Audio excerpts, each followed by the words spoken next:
Well, hello and welcome to the Healthy, Wealthy, Wise show. I'm your host, Corey Sievers, and look, you're in for a treat. Thanks for joining us here on the Healthy, Wealthy, Wise show. We've got a lot of things to cover. We're going to be talking in this particular session on the 7 hormone myths for women. We'll be talking about 11 ways to work smarter and not harder in Wealthy and Wise. And, it's springtime here in this region of the world, and that's a great time to be out and about and enjoying more of the outdoors life. But spring can sometimes be really disturbing for those of you with hay fever and allergies.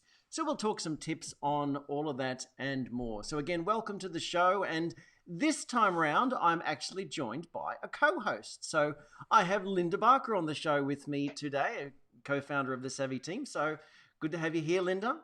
Thank you, Corey. And yes, it's good to be here. And thank you for having me. So after all, I've done master classes and all sorts of things related to hormonal health for women, but we thought we just need to have Linda here to talk to you about women's hormone balance and some of the myths that are perpetuated out there. So all that and more are coming up in the show. Looking forward to it, actually. Yes, it's going to be a good show. Women's hormones, I guess it's always a topic for lots of humour. Yeah, that's right. Especially women. Look, if you're new to what we do here in the Savvy team, we're all about helping you reach a higher level of health and lifestyle. And look, let us know if you're coming on live. Let us know in the comments that you're joining in. So wherever you're joining in from too, say hi, give us a wave. If you're joining live, drop us a wave emoji or a hi or something, and we'll be able to, get things in order. Linda, I just have one little technical thing that I realised didn't get done, so I might throw over to you for a little bit just to to welcome everyone, have a chat, encourage people to. Thanks, Corey. Yes, indeed. And certainly it's something that we really do need to be able to be sharing with our friends and family. So if you're on here and you've ever had any benefit from any of the health solutions we've suggested, it'd be really good if you could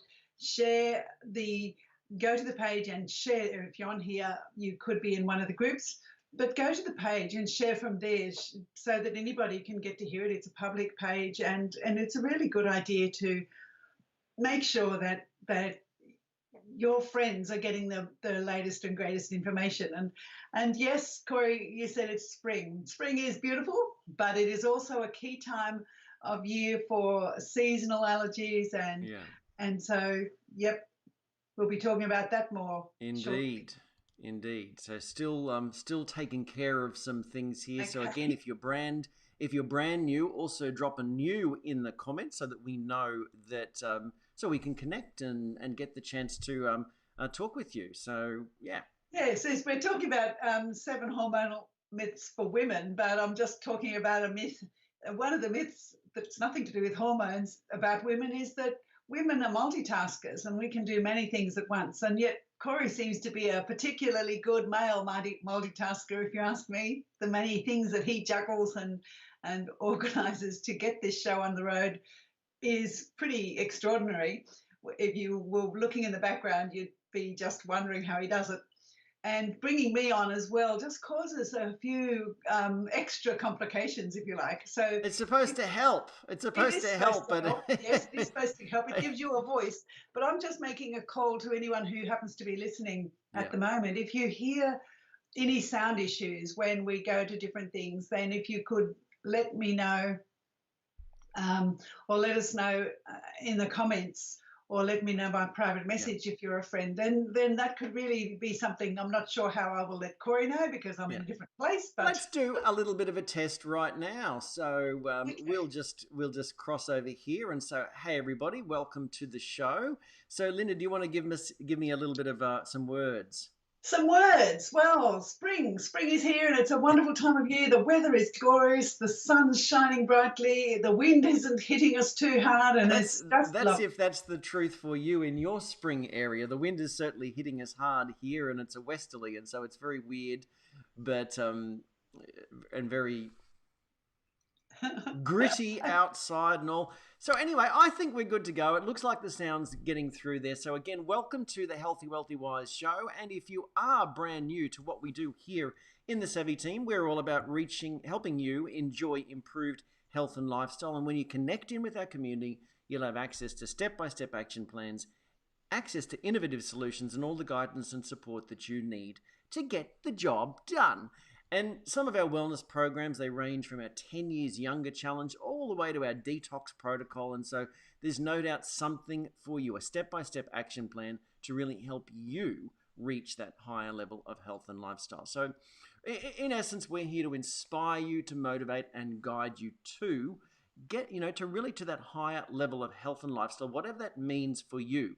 We all come into this world with different genetic potential, different programs, different weaknesses and all that sort of thing. And so we can't all be the same. And that's the blessing. But what that means for each of us is what good health and well-being, what optimal wellness is different for everyone. It's individual to us. So we want to guide you to your best health potential.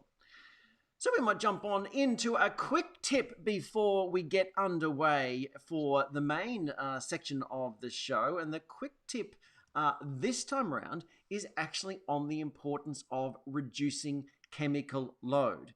So one of the fundamental principles that we believe in here in our wellness organization is that we assert that most disease states begin because of excessive toxicity and a lack of nutrition.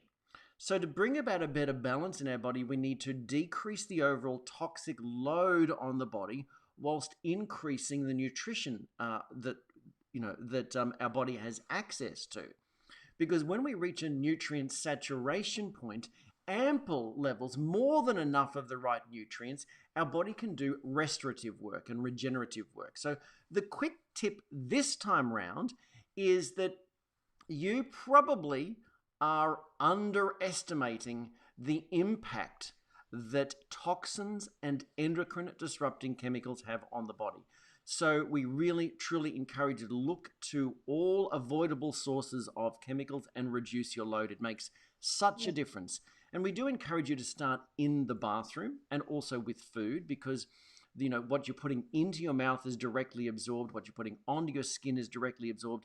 Then you would move towards the house and looking in the home and expanding that out. So we do cover this in our Wellness It's Not That Hard topic, but we have a free report.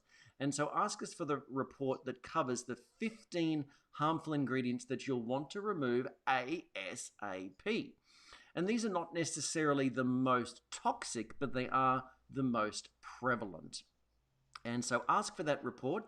In fact, if you're joining us on Facebook right now, then if you simply make a comment in the post, if you'd like, for example, comment toxins, then you'll get some instructions and you'll be able to follow those instructions. We can send over this report in Messenger. Otherwise, if you're just joining from elsewhere, like on YouTube or whatever, you can message the page. Just go to our Facebook page. That's at facebook.com/Savvy Team, and just message the word toxins and we'll get that report over to you. So yes, Linda was covering before that it is indeed spring, and spring's not necessarily a great time for some. It's allergy season for many, many people. So Linda, did you want to kick anything off talking about spring at all? Well, I love it. It's a lovely time of year, and September is a lot of people's favourite month, but it also is an amazing number of people's worst month of the year, because they get all sorts of sniffling and sneezing with spring sort of allergic rhinitis, hay fever, and asthma, and all sorts of sinus issues. And so, yeah, it's really, for some, it's not so much fun. Yeah. So for me personally, if I was to go back maybe 20 years ago, uh, I had a lot of allergies, and when I was a kid, I suffered from asthma, and certainly the allergies and hay fevers were big. So it was whenever there was dust in the atmosphere, like it was today, I'd be sneezing and sneezing and sneezing. I ended up beginning a cleaning business, and was really that was really fun, in more ways than one. Because any dust and everything, I'd sneeze and sneeze and sneeze and sneeze, and it just wouldn't stop. It just would be just like my nose would be running. And it was it was obviously reducing the toxic load. So even though I was involved somewhat in, in understanding natural health and wellness, and thought I was reducing the toxic load, when I really started to put a focus on reducing chemical exposure, I think that helped. But the biggest difference that I found is when I started on the antioxidant blend that we now use, and that's with things like ginkgo biloba and curcumin and grapeseed extract and pine bark extract and those sorts of things. I wouldn't have thought that an antioxidant would help with my hay fever. And yet when I was taking 4 of those per day, my hay fever symptoms disappeared altogether. And so there were a few other things that I did too, like reducing the toxic load and all that sort of thing. But I didn't make that many changes, and yet just my hay fever totally disappeared.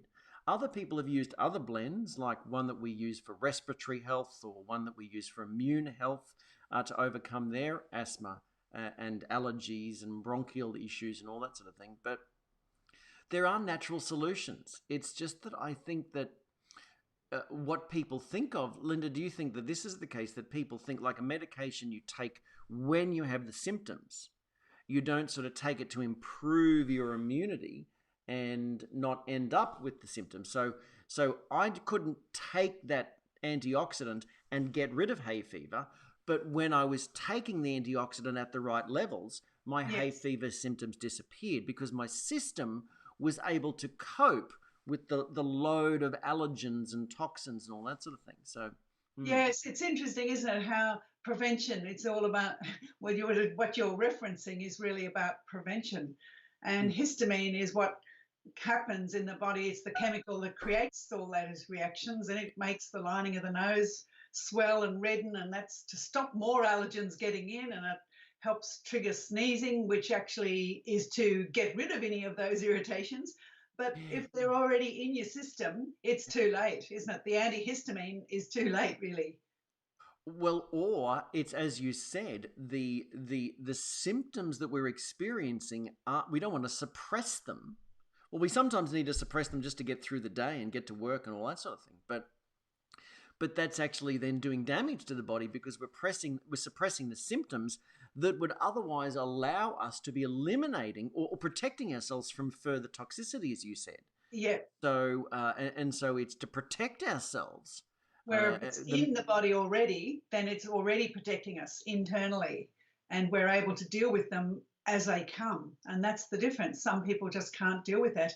And you're talking about yourself, Corey. 2 of my daughters actually get seasonal hay fever, and you talk about the dust, but it's the pollens as well from the different trees. And this area of southeast Queensland is particularly rife with, that's where I live, and it's particularly rife with pollen issues and issues from natural plants, from nature really, but the winds bring them in, and then we have to deal with them. Yeah, and I think what we're dealing with when we're dealing with histamine reactions too, again, a lot of people have leaky gut, a lot of people have, and so they're having underlying, on too many grains, too many sugars, they have some underlying autoimmune stuff going on here, which basically sort of excites or irritates the immune system, meaning that anything that's foreign, the immune system overreacts. Yep. And so again, we've got to reduce the toxic load, but we also, if we change our diet, follow more of the Eat Savvy approach, which is an anti-inflammatory diet, it reduces the incidence of leaky gut, reduces the incidence of autoimmune triggers, and improves things out of sight. So, I mean, really, the solution for your hay fever and allergy symptoms could be cleaning up your diet, cleaning up your home, and just getting onto some basic herbs and antioxidant support to build your system up. So look, Definitely. if you have been struggling with hay fever, allergy symptoms, and spring is not a fun time for you, then we may be able to help. So talk to your Savvy Team wellness guide, or message the page or whatever, and let's get you on an action plan for that. So before we jump on into talking about the 7 hormone myths for women, Linda, we are going to be dealing with some fun facts. It turns we're dealing with women's hormones, obviously, and it turns out that that men and women are different. Oh no! Don't believe it. It turns out that men and women are different. We're talking.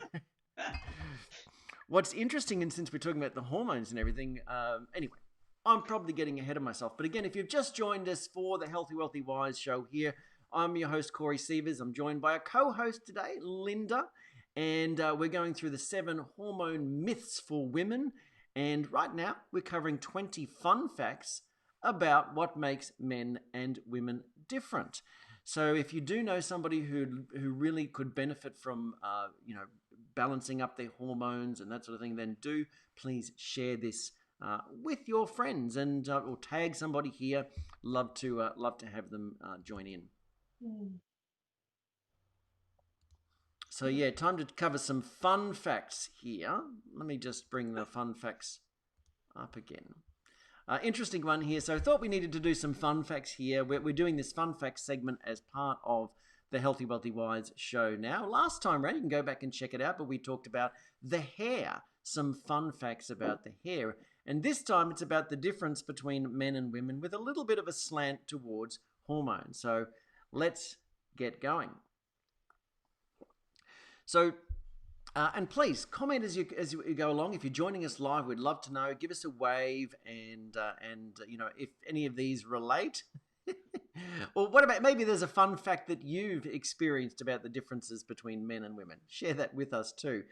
They say that men are from Mars and women are from Venus. You've probably heard that right. Well, we're actually the same species and from the same planet, but yes, we are certainly different. There are differences. And even with hormones, sometimes the differences are simply we have the same hormones, but it's the makeup, the expression of those hormones can change, how we develop and how our hormonal system operates, really. So obviously we have unique biological functions, and if we look at that biologically, it's all about survival, and there's a lot of what we still, even when we're conscious beings and all that sort of thing, our genetics really date back to when survival was the core thing. And so the way that men needed to survive and the way that women needed to survive and the tasks that we took on were very different. And our biology still operates in that way, although we have, a lot of this gender equality type of stuff that goes on and all that. So we don't want to get into that because there are differences. There are biological differences between men and women. We're not having a political disagreement here about power of women or the status of men or anything. We're talking biology. So genetically, men and women's DNA is 98.5% identical. So we're identical here. We have the exact same hormones, but as I said before, it's the ratio that makes us different. So here are some fun facts.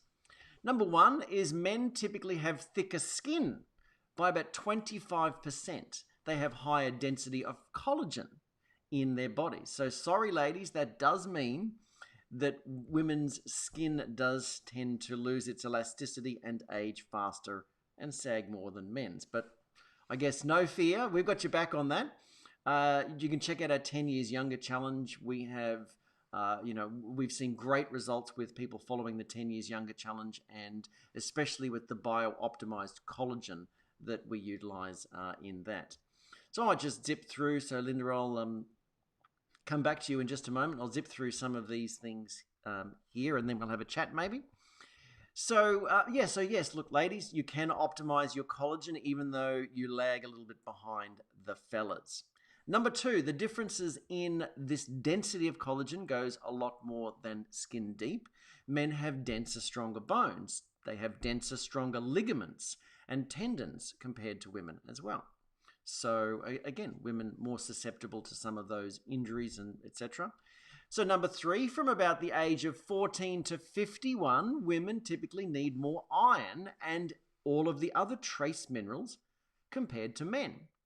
What do you think that's about? That's right, menstruation. So we're going to be talking a little bit about the hormonal ups and downs and PMS and menopausal symptoms and touch on a little bit about menstruation. But ladies, if do you supplement with trace minerals? Because, I mean, this is the thing. It's identified that women need typically more iron and a broad spectrum of trace minerals. It's typically said they need more iron, but there's a lot more lost in blood than just iron. And so women do have a tendency to become trace mineral deficient unless they're supplementing with trace minerals, which is what we recommend here in the Savvy team. And so a plant-based liquid trace mineral supplement is best.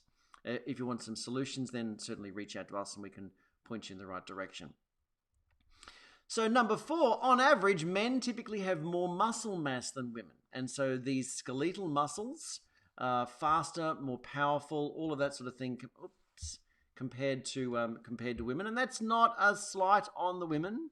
Obviously, it's just the way it is. It's the biology and the different makeup of the hormones that create that. Now, that's obviously on average. There are plenty of women that could probably deck many men out there because of their strength. That's because they've developed the strength. Just like any skill or anything, we can develop more. We put focus onto it, we can develop that more. So, but women's muscles are typically more able to resist fatigue and they recover faster. Number 5, the second longest finger for most women is next to their thumb. So that's the second longest finger. So obviously the middle finger is the longest. For most women, it's their pointer finger, their index finger. But for men, it's the opposite. They usually have ring fingers. So next to the pinky, that is longer. Okay? So, by the way, as a total aside, women tend to have this as the longest finger, men tend to have this. Now, ladies, the ring finger length as compared to the index finger length has been correlated to the size of a man's flaccid penis, just so you know.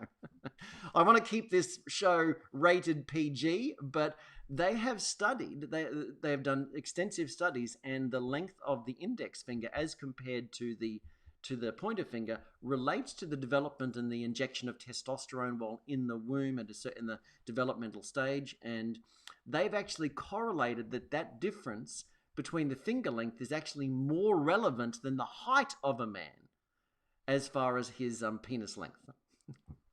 Just so you know, there's no guarantee that he's not a grower rather than a shower. But anyway, as I said, let's keep this show rated PG. Number 6, folate is an essential vitamin for both men and women. They both need it, but obviously women of childbearing age, it's particularly important. And so obviously if women do become pregnant, they need enough folate for neural development. The disappointing thing here, in my opinion, is that becomes like the pregnancy nutrient that everybody gets focused on. Whereas what we've seen, so in other words, it's how low can we go so that we avoid deficiency diseases and developmental diseases in the fetus. Whereas what we believe in is optimizing nutrition. So if you're looking to fall pregnant, spending a bit of time getting your system up to speed, both mum and dad, really makes a difference to the health of the child.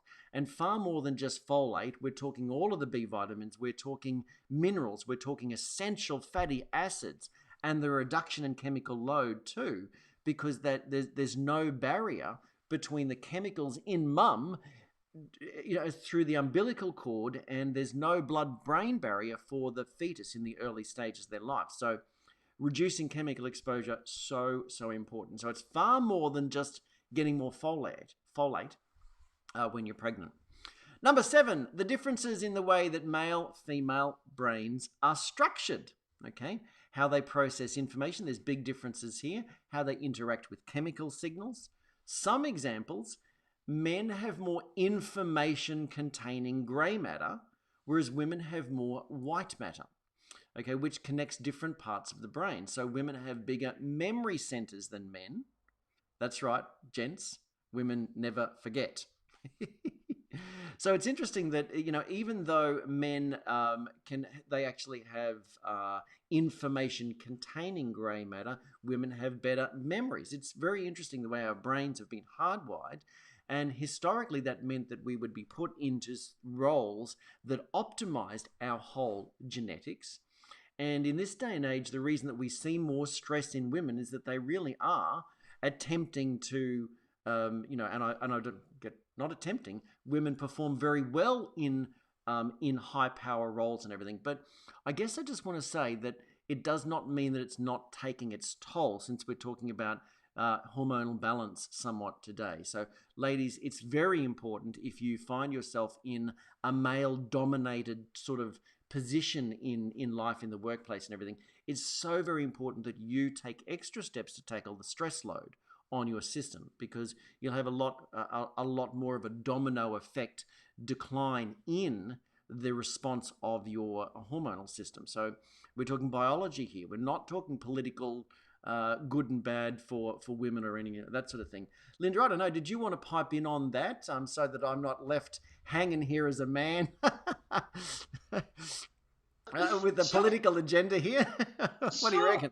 I'll be talking about that whole thing a little bit later, really, in some of our other discussion. But I think there's a lot of tendency these days to try and prove ourselves, prove our worth, prove that we're equal to the other sex, and I think we all have strengths and weaknesses. And as you say, there are genetic things that are actual strengths and weaknesses, as in our muscle ability, muscle strength, which a man has more muscle strength and a woman has a better ability to recover, and all that sort of stuff across our whole body. But it is interesting how women, well, I guess I always considered myself a bit of a women's libber, but I think you go beyond the point of fighting for your rights and end up finding that you're developing things that you don't want, as in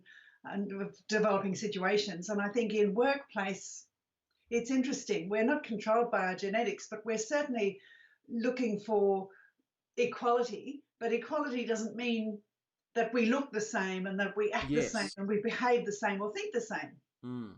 Yep, for sure.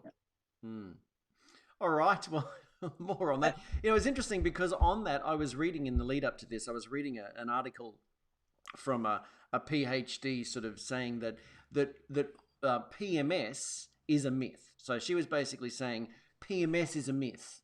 And the reason that she was asserting for that is that women use it as an excuse, that gender bias has been created around PMS and all that sort of thing. It's been articulated as a disease and all these sorts of things, which is what we don't agree with. We don't agree with that either.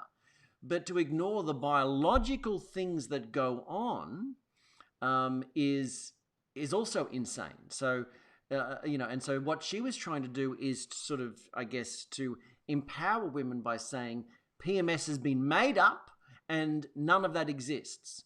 Whereas what we assert is PMS is not made up, but it's a symptom of underlying dysfunction in the body that we can biologically correct. So we're both on the same page in a way. The PhD was sort of saying women don't have it, and so don't think that you're lesser than men or whatever, is what she was sort of asserting. And we're saying, well, women do have it, but that's an indicator of hormonal dysfunction that we can correct. And then you will be in balance and you won't experience those symptoms. So, but I get ahead of myself when we're dealing with the myths. So let's just go back to dealing with these fun facts about the differences between men and women. So if you have just joined us, we're dealing with fun facts, part of the Healthy, Wealthy, Wise show. And we just up to number 8. Number 8 is a woman's circadian rhythm is more likely to be a little bit short than a 24-hour period. So they get ahead of us. These women, they get ahead of us by 6 minutes every day. Men are statistically more likely to be night owls, and by the way, women function better during periods of sleep deprivation than men. That's not to say that it doesn't have a domino effect decline on hormones. During exercise, women's primary fuel is fat. For men, it's carbohydrates. And of course, this can be tweaked, and it also can become a little bit deranged by poor diet. So there's no doubt in this day and age with carbohydrate overload that women have become carb burners as well as their primary fuel source.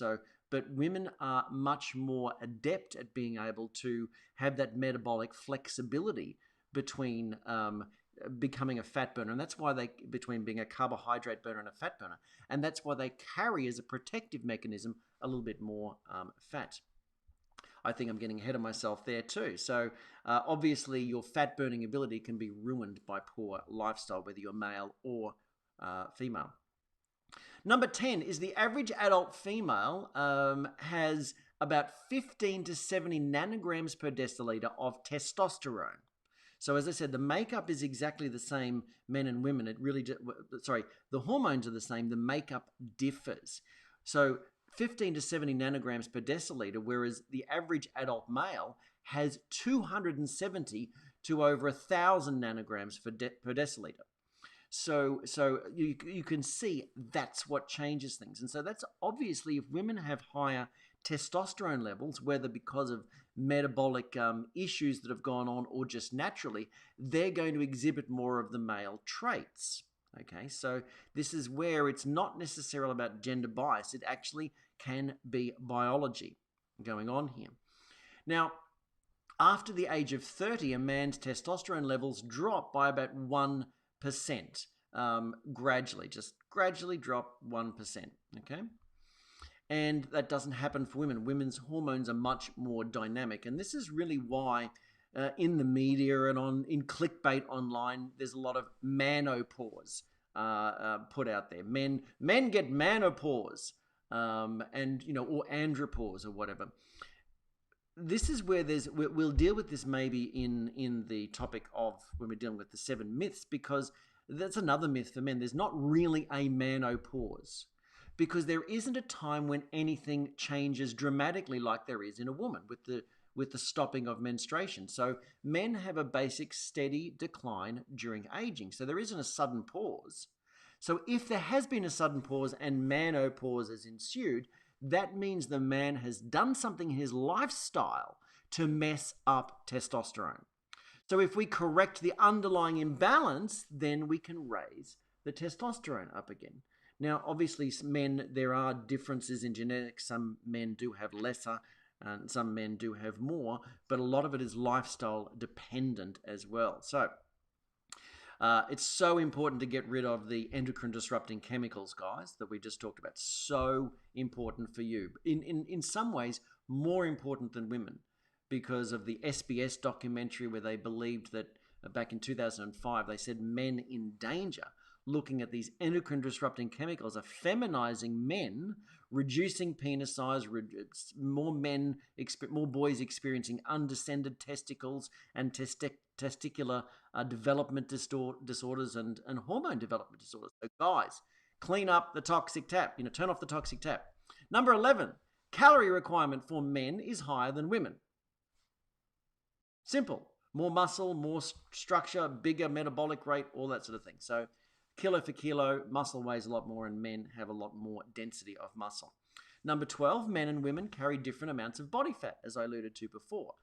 The higher the body fat in women is mostly that protective reproductive physiology system. So women have that, they're better fat burners, and they hold more fat in order to be protective and have ample food and nutrients there for the developing fetus. So that's an example of why when women really try to get down to low body fat levels, their menstruation goes away. Number 13, women typically carry their body fat on, where is it, ladies? The hips and the thighs, that's right. Whereas men tend to develop around the stomach, around their abdominal, and that men tend to be more likely to have visceral fat, which is the fat around the internal organs, leading to a higher prevalence of cardiovascular disease. It's just one of those risk factors there. Women, so number 14, sorry, is that men typically have lower blood pressure women typically have lower blood pressure than men, regardless of race or ethnicity. Also, the difference between men and women's size means that men typically require higher protein diets to support the higher levels of muscle. Number 16, men are less likely to seek medical checkups. And when they go to the doctor, they're more likely to hide or lie about their symptoms than women. So women just lay it out. Number 17, zinc tends to be generally similar for men and women, but pregnant and postmenopausal women require more zinc. I believe they require more minerals across the board. Both sexes store zinc in the bones, but guess where men can also store zinc? In the prostate. That's why you've heard that prostate cancer risk goes up when zinc is low. So again, we need lots of zinc. Number 18 is men are less sensitive to cold temperatures than women. Number 19 is that women have better senses of smell and taste. They actually have 50 more neurons in their olfactory bulb, the part of the brain that's responsible for processing smell. So women are also have better taste buds and more taste buds than men. So this is why, is this why women's really should be the cooks and the better cooks? They have more taste buds, they have all of that. I don't know, won't go there.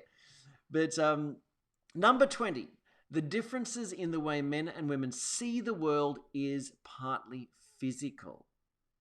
On average, men are more likely to be colorblind, but their eyes also sense movement better, whereas women are able to distinguish very small differences in color. So there you go.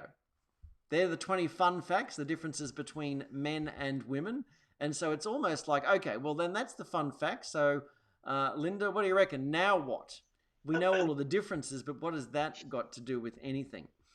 Well, I guess when we look at all of these sorts of things is to understand that if we are different, we can be complementary. And that's like that in any community. If we look historically, people, because of the differences in our biological types, our interests, our skills and everything, we function well as a community. And that's really what we encourage here today, that we all have the ability to receive different insights. And if we work together, everyone achieves a lot more. So any thoughts on some of those tips there, the 20 fun facts on the differences between men and women that we've been sharing here?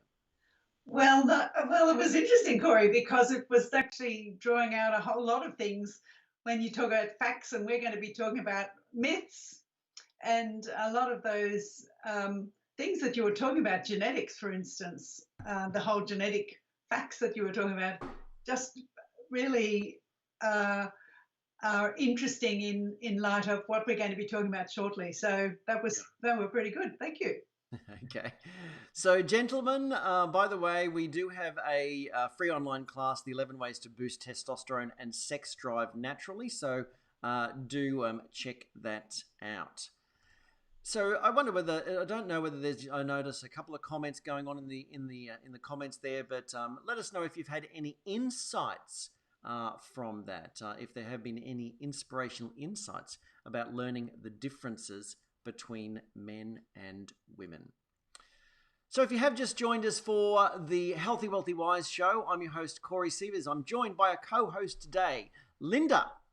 And that's because in this particular show, we are going to be dealing with the differences. We've been dealing with the differences between men and women, but we're also going to be dealing with the 7 hormone myths for women.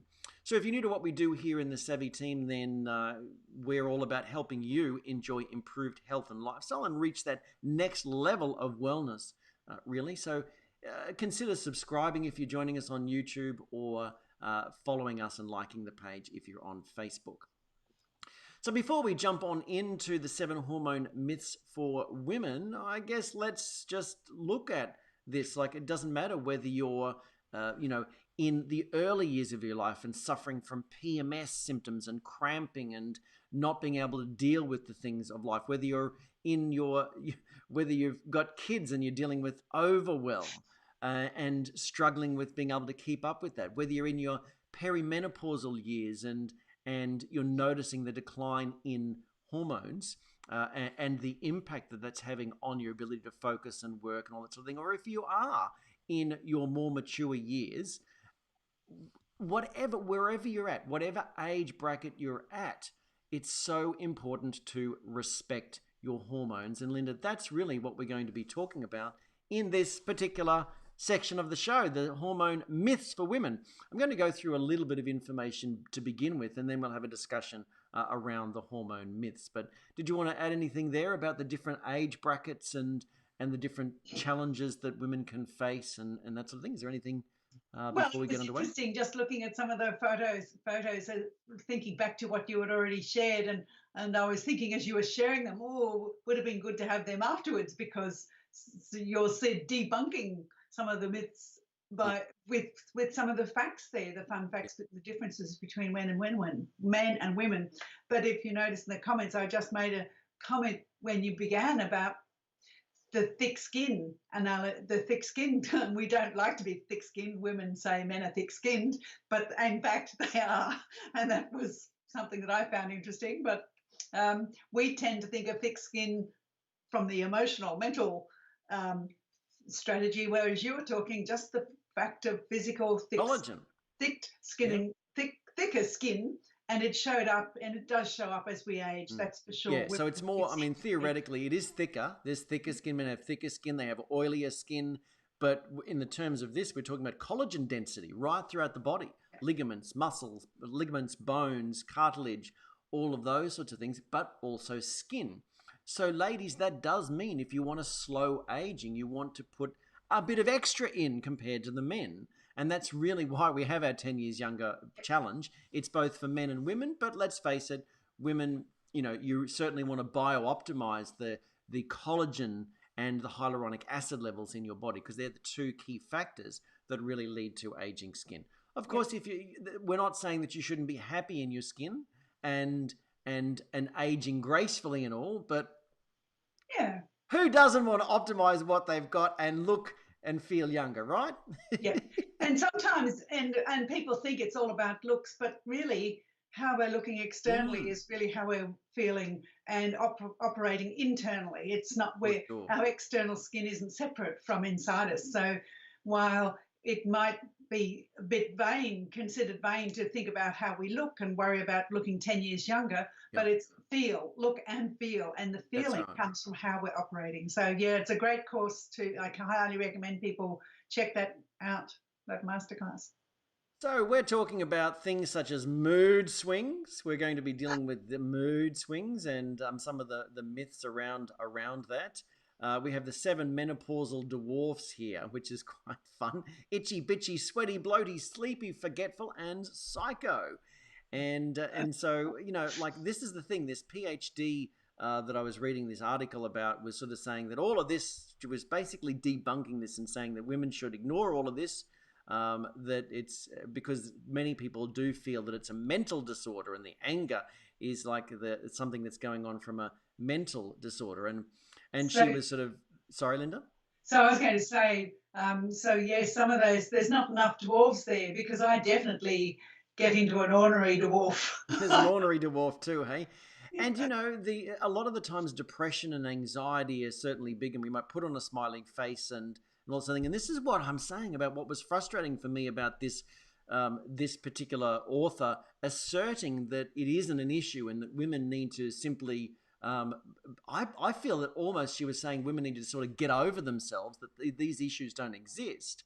And it's just been put on us by society and medicalization of PMS and everything.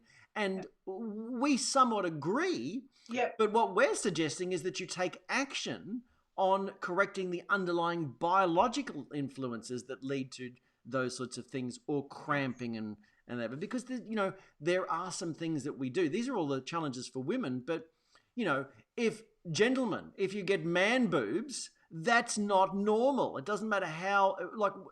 This is the ridiculous thing. If we wanted to go for the equality argument, we could say, well, if women can have breasts, then men can have them too.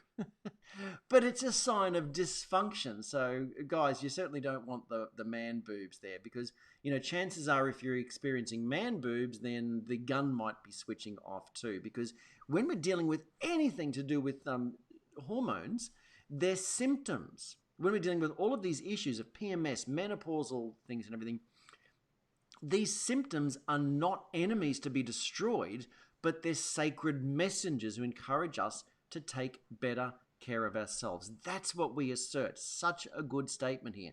So to give you a bit of a glimpse of the power of taking action, for example, these are just some of the things that happen for community members.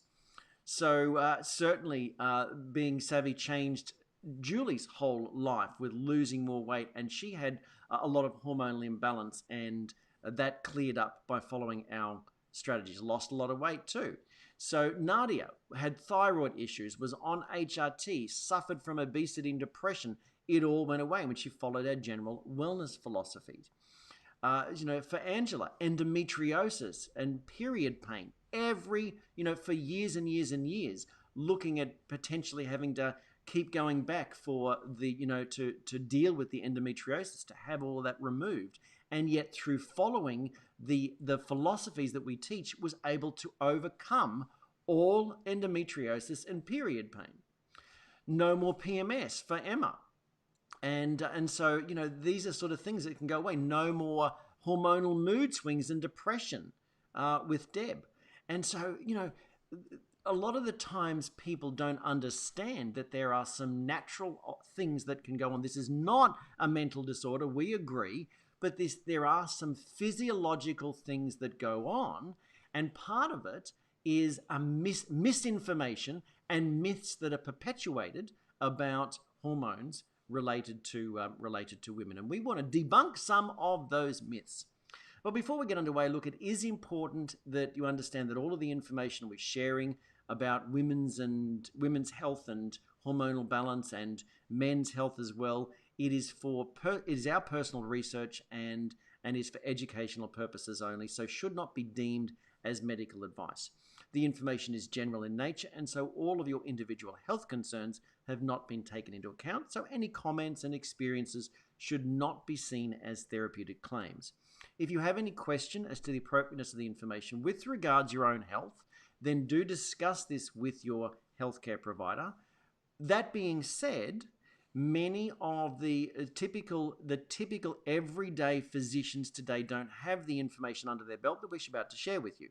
So we do encourage you to take self-responsibility for your own well-being and tap in with what we do, learn more on this topic and complementary medicine in general. So did you have anything to share as we get underway with a couple of other things? I'm going to just go through some of the typical symptoms of PMS and the jokes that we make about PMS, and then we'll jump onto the 7 myths. But did you have anything to comment on there, Linda? Thank you. I was muted. Yes, Corey. I guess just we're talking today about myths about women. And you mentioned some of the things that were going on, disruptions of hormones for men and women. And it just occurred to me that, the picture you showed of the guy with man boobs, you were talking about man boobs, and it's called gynecomastia, that's right. But apparently the statistics currently, which is really, really scary, the statistics are between 50% and 60% of adolescent males suffer from it. And they know that it's due to higher than normal levels of estrogen in their body related to their puberty. But that's a scary thing when you know what we know and you know the things that it's so obvious to what's going on in the world as far as increasing estrogen in our bodies, and there are things we can do about it. But 50 to 60%, I thought that was pretty horrifying for young men. Yep. You showed a picture of an older guy, but That's terrible. Yep, yep. And it's partially the diet. So get our Eat Savvy diet, start to clean up things. And so if you're joining us on Facebook, you can simply make a comment below in the post and follow any instructions there to access the diet, I think. But otherwise, message the page with the words Eat Savvy, and we'll send that across to you. You can also download it by visiting our website, so at savvy-team.com. So savvy-team.com. And if you just go to reports up at the top, you can drop down and download the Eat Savvy diet. And also on our blog, we have the 12 ways to get started, 12 steps to get started on the Eat Savvy diet. So gentlemen, if you are experiencing man boobs and everything, clean up your diet, follow the Eat Savvy diet. And then number 2 is get the report on toxins. So you can message the page with the word toxins and then access that. If you really want to dig deeper and learn about the endocrine disrupting chemicals that the World Health Organization actually have looked at and how that's messing us up, then you can message just EDC to the page. Just write endocrine disrupting chemicals. So just the letters EDC and follow the instructions, and we'll get the actual World Health Organization report back over to you. So that's on Facebook. If you're on YouTube, then of course just reach out to us, and we're happy to send that along to you. So yes, I agree with that. So gentlemen, you definitely got to clean up your diet and reduce the chemicals in order to get rid of that. Fundamentally, we've got to reduce estrogen levels, absorption in the diet and external and all that sort of thing. So the challenge is that women also, a lot of the times women are suffering from these hormonal imbalances and estrogen dominance. And there's a misinformation spread around that too, about the fact that women need more estrogen. Whereas, women, let's talk more about that when we're dealing with the myths. Let's look at PMS and a fun look at PMS. We make a joke of PMS, don't we? That, where this anger happens, like the lines here, it's not PMS, it's you. Because men can blame it on PMS, the face of PMS. But please understand that PMS symptoms are signs of hormonal imbalance and underlying health issues. So PMS is not a symptom of menstruation or being a woman. It's simply a symptom of hormonal imbalance, and that means that we can correct that. So it refers to a range of symptoms, obviously, and it's thought that most women, like 75% of women, have symptoms, and 20 to 30% of them have severe symptoms, and 8% of women have severe symptoms that actually impact their whole quality of life. So it's a very complex situation going on. But, medically, they assert that PMS, they say this, PMS can be managed with medication and other strategies. So what we would like to say that it's a sign of hormonal imbalance. It is not a health issue. Here's a testimonial in from a community member, and I have so much to be grateful for since finding out about the Savvy Team Wellness community. Ever since I was put onto the pill to deal with erratic bleeding as a young teenager, I've had 10 years of depressive episodes and hormonal imbalance. More recently, I developed severe endometriosis. The hormone balancing action plans and detox sorted me out. Later, after going in for surgery, the doctors told me I had no more endometriosis and no scarring, and so I avoided unnecessary surgery. Powerful stuff. Here's another one. No more moody blues. I've spent the last 20 years suffering from cycling between anger and depression, with no one being able to help me. At first, I used the Savvy 90 nutrients and then the hormonal balancing plan. No more moody blues before my period, and also my fibrocystic breast disease and lumps have gone. Another powerful one. I've been told that the Savvy Team PMS Action Plan, PMS Relief Action Plan, plus some, I've been on the Savvy Team PMS Relief Action Plan, plus some additional support products for 16 months.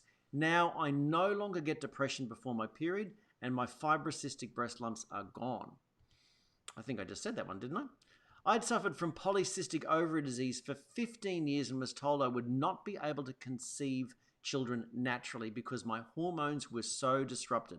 I was in constant pain, seemed to have constant PMT issues, and never had periods and did not ovulate. After following an action plan from the Savvy team for 1 year, I had a scan and was told that I no longer had the problem. I now have regular periods, I'm pain-free, and did go on to have children naturally. Pretty powerful stuff when you really, really think about the dysfunction that's going on out there today. So what are some of these typical signs of PMS symptoms? All of these things, from abdominal cramps and digestive disturbances to acne and skin breakouts to clumsiness to food cravings to headaches to even, sweats and mood swings and weepiness and all of these sorts of things. All of these are typical symptoms. Now, it's said that they range from relatively mild to more severe, but it's believed that 75% of women do have some form of these symptoms. I read up that that some people assert that it's as high as 85% of people will have at least one of these symptoms. So that means that 85% of people, 75 to 85% of people display some sort of hormonal dysfunction. Some sort of hormonal dysfunction in terms of reproductive years. Did you have anything that you wanted to mention there on PMS and those sorts of things, Linda? No, not really. You've covered it pretty well. In fact, some people say it's over 90%. 90% of women get premenstrual symptoms. When I'm talking to people, that certainly seems to be the case. That's 9 out of 10 get some sort of bloating, headaches or moodiness, things that they put down to PMS and get time off work for, and it's an accepted condition, if you like. Yep. So let's think of that's the PMS side of things. So that's for women of younger and reproductive years. What about the menopausal time of life? We make a joke about menopausal symptoms too. We had the 7 menopausal dwarves I talked about before, and we have Auntie Acid here saying, when I asked God for a smoking hot body, the menopause wasn't quite what I had in mind. And we can reframe it all we want and say, I don't have hot flashes, I have power surges. Doesn't matter how you try to say it, the facts are that menopausal symptoms are signs of hormonal imbalance and therefore underlying health issues. Okay, so what are some of the typical menopausal symptoms?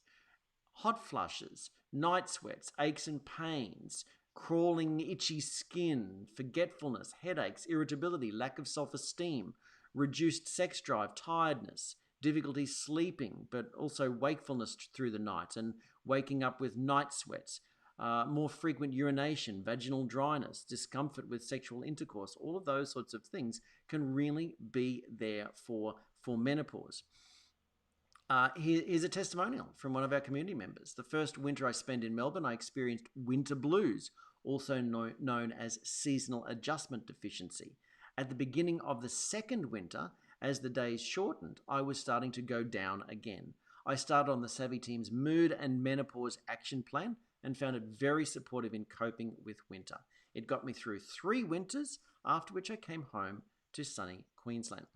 And it's interesting when we deal with that around about the whole issue of low levels of sunshine and all that sort of thing. Vitamin D, low vitamin D levels certainly has a dramatic impact on creating hormonal imbalance.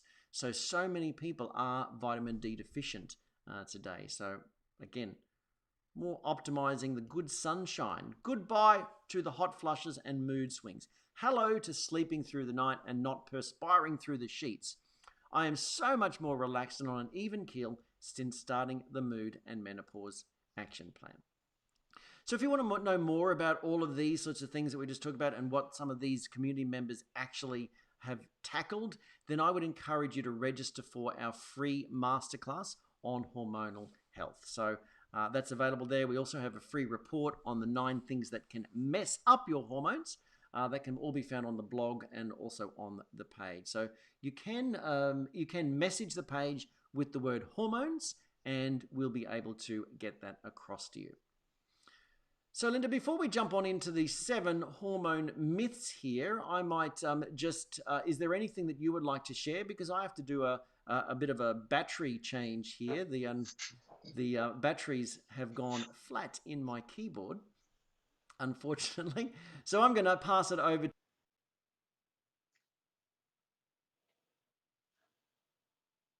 I'm going to pass it over to you to have a chat with everybody about some of these things, and then I'll come back. Thanks, Corey. Yes, and certainly, as I was, if anyone, I'd love to have some comments from people who are listening in as to what you think about what we've been talking about as far as PMS and menopause. And certainly, I think there are things that we talk about the challenges, and yet it's something.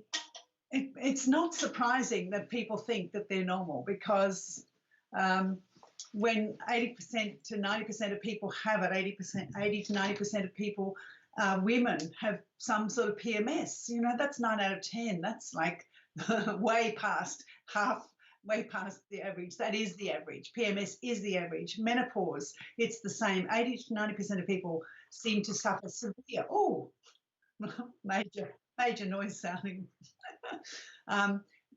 Women in their later years suffer with menopause, and I'll talk more about that when we get to talking about the myths. But when I was doing this research, I was interested. I was looking at the whole, you were talking about genetics earlier, Corey, and I was looking at, when I was doing the research, looking at the science, and I couldn't help finding stuff, getting into theology. Theology and philosophy is one of my passions, and so looking at the difference between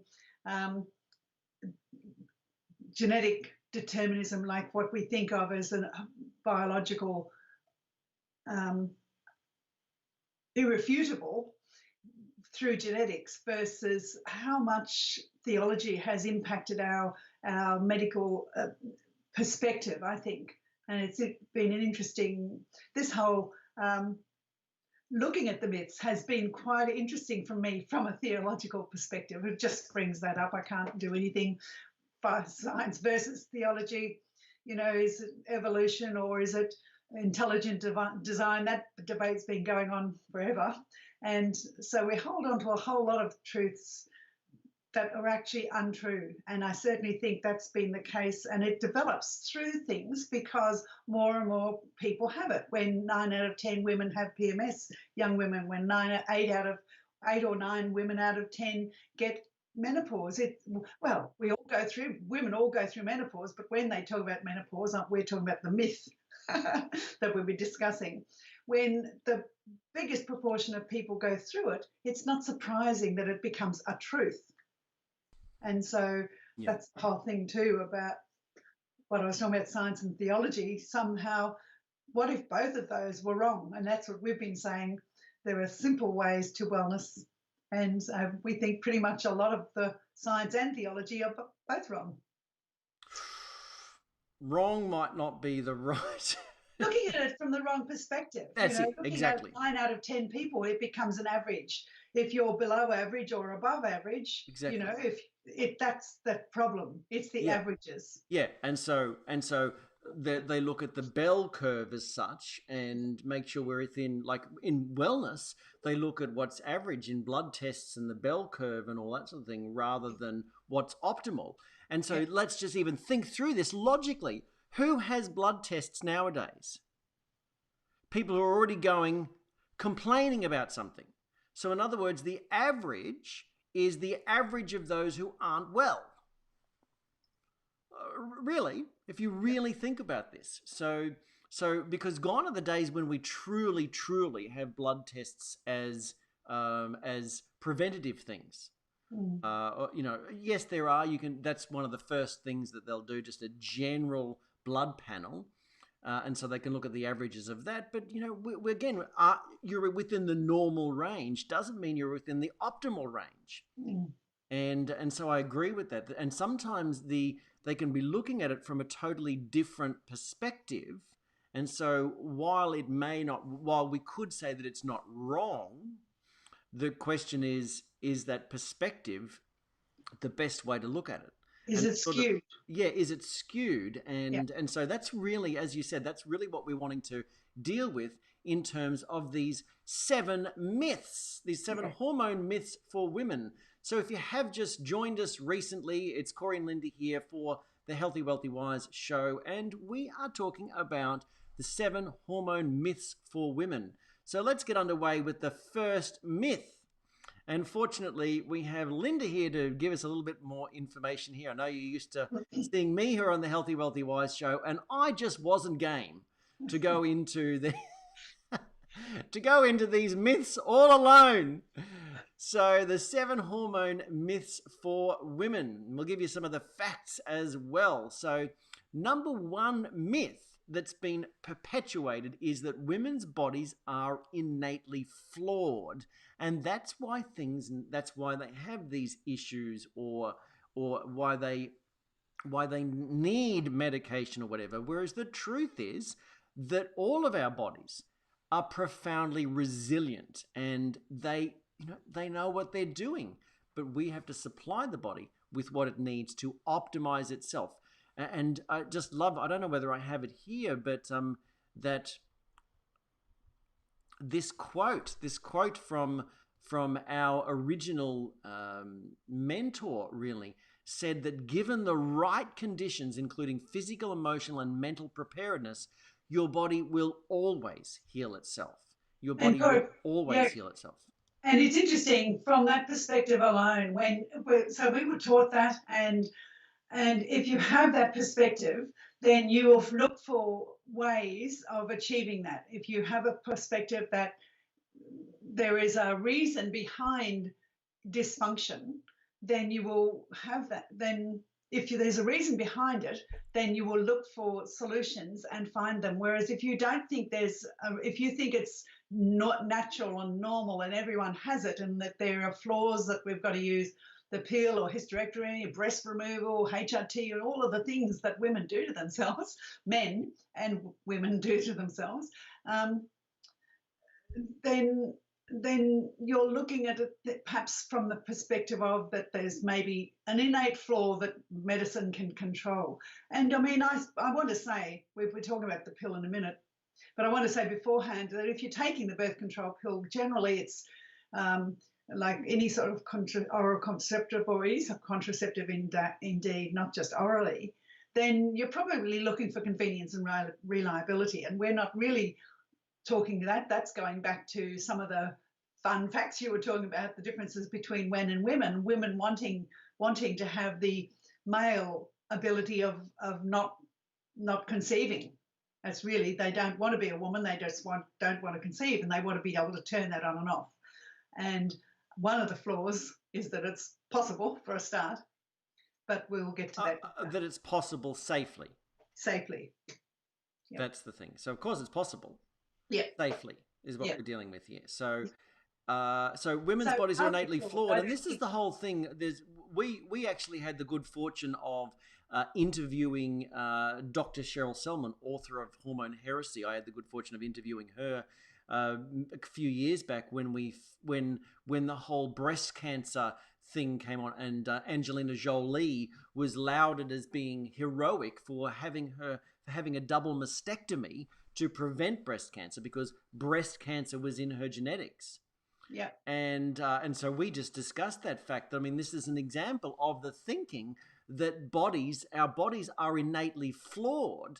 And so if we cut off the flawed aspect before it gets the chance to be diseased, then we're more likely to be healthy.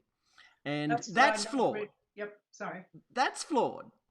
That thinking is flawed. And really Dr. Selman articulated that that's irrelevant.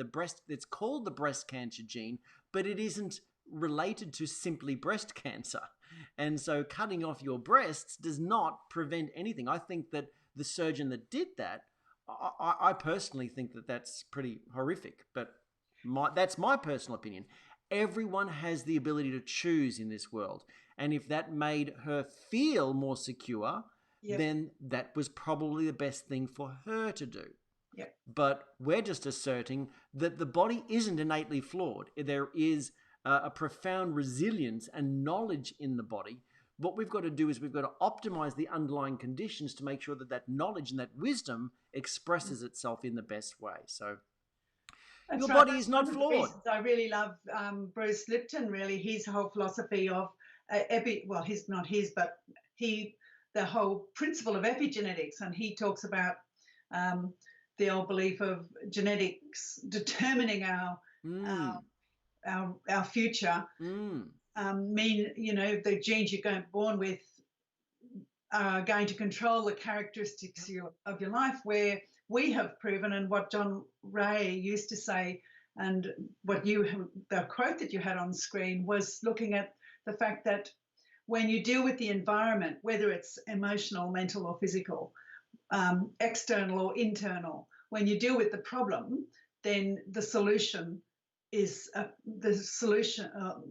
with the solution, then the issues disappear. So dealing with the problem is an ever-changing thing that goes on depending on how we feel about it. And as you said, having your breast removed, well, we think that's not good. If the feeling of it is a positive feeling, then that has a huge impact on a person's well-being.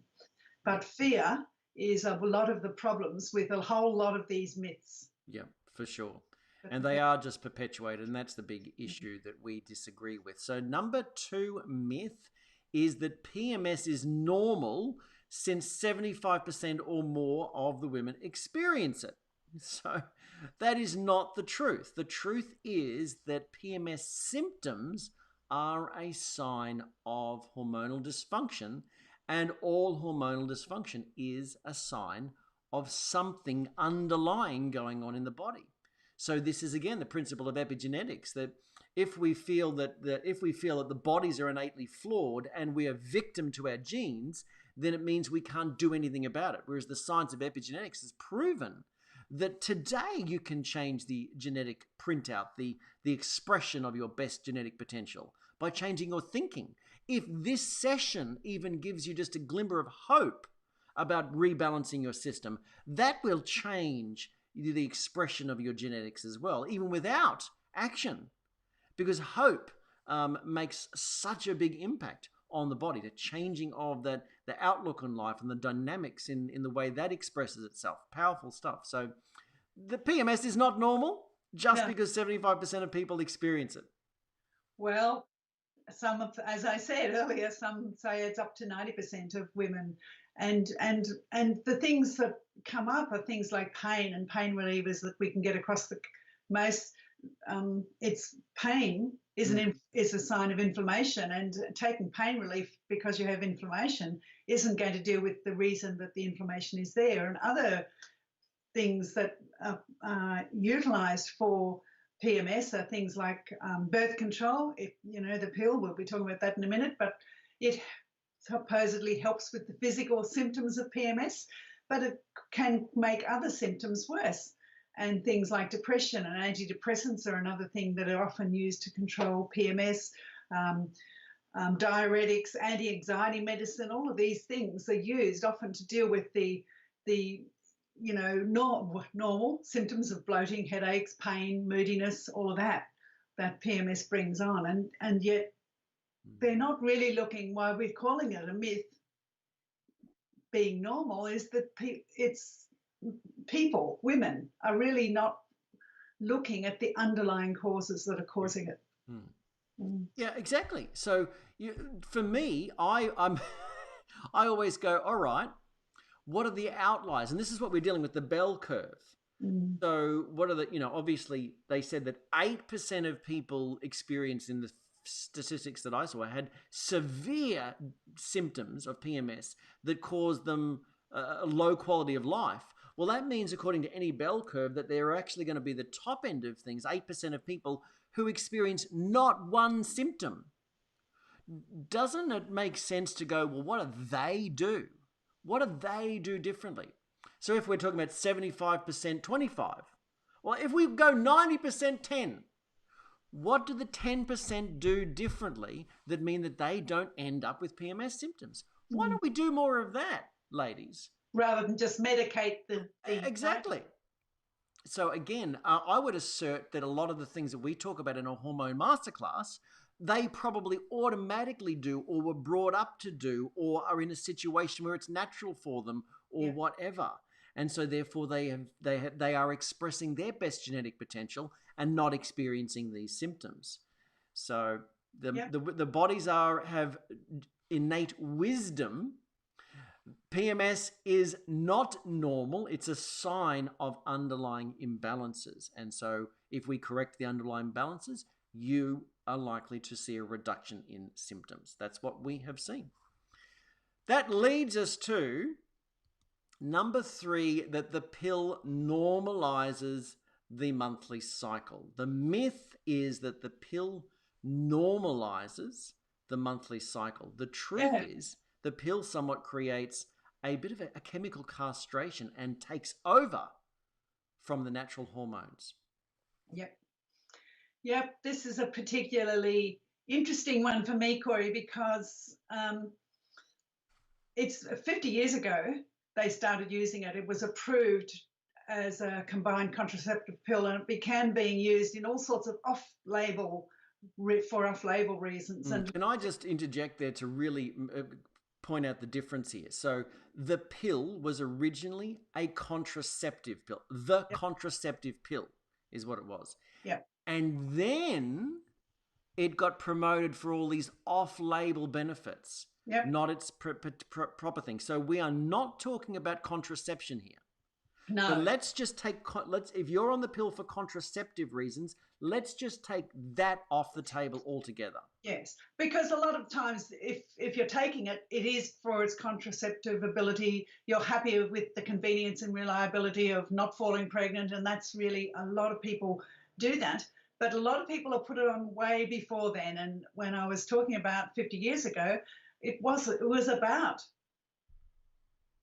only 60 years ago, not 50, 51 years ago, what am I counting here in my head? 51 years ago that I was put on the pill when I was a teenager struggling with irregular cycles. And the fact that the pill normalized, we're talking about the fact of the pill normalizing monthly cycles here, about the myth of that. Is it a fact? Is it a myth? Certainly I was put on it to do that, and certainly the pill is touted by the medical establishment to help control heavy or irregular menstrual bleeding, reduce period cramps, suppress ovulation, help ovulation. You know, it's all sorts of things. It's used to clear up acne, prevent menstrual migraines, all sorts of menstrual symptoms, and yet afterwards I had significant hormone problems with my menses for years. And let's just go through that then. So you were put on the pill to normalize your cycle. Yep. You weren't put onto it from a contraceptive point of view, so it was an off-label benefit. Yep. After that, you experienced significant hormonal dysfunction and irregular periods continuing. So there was still something going on for you. Yep. And that led to what? Because you had ovary troubles then.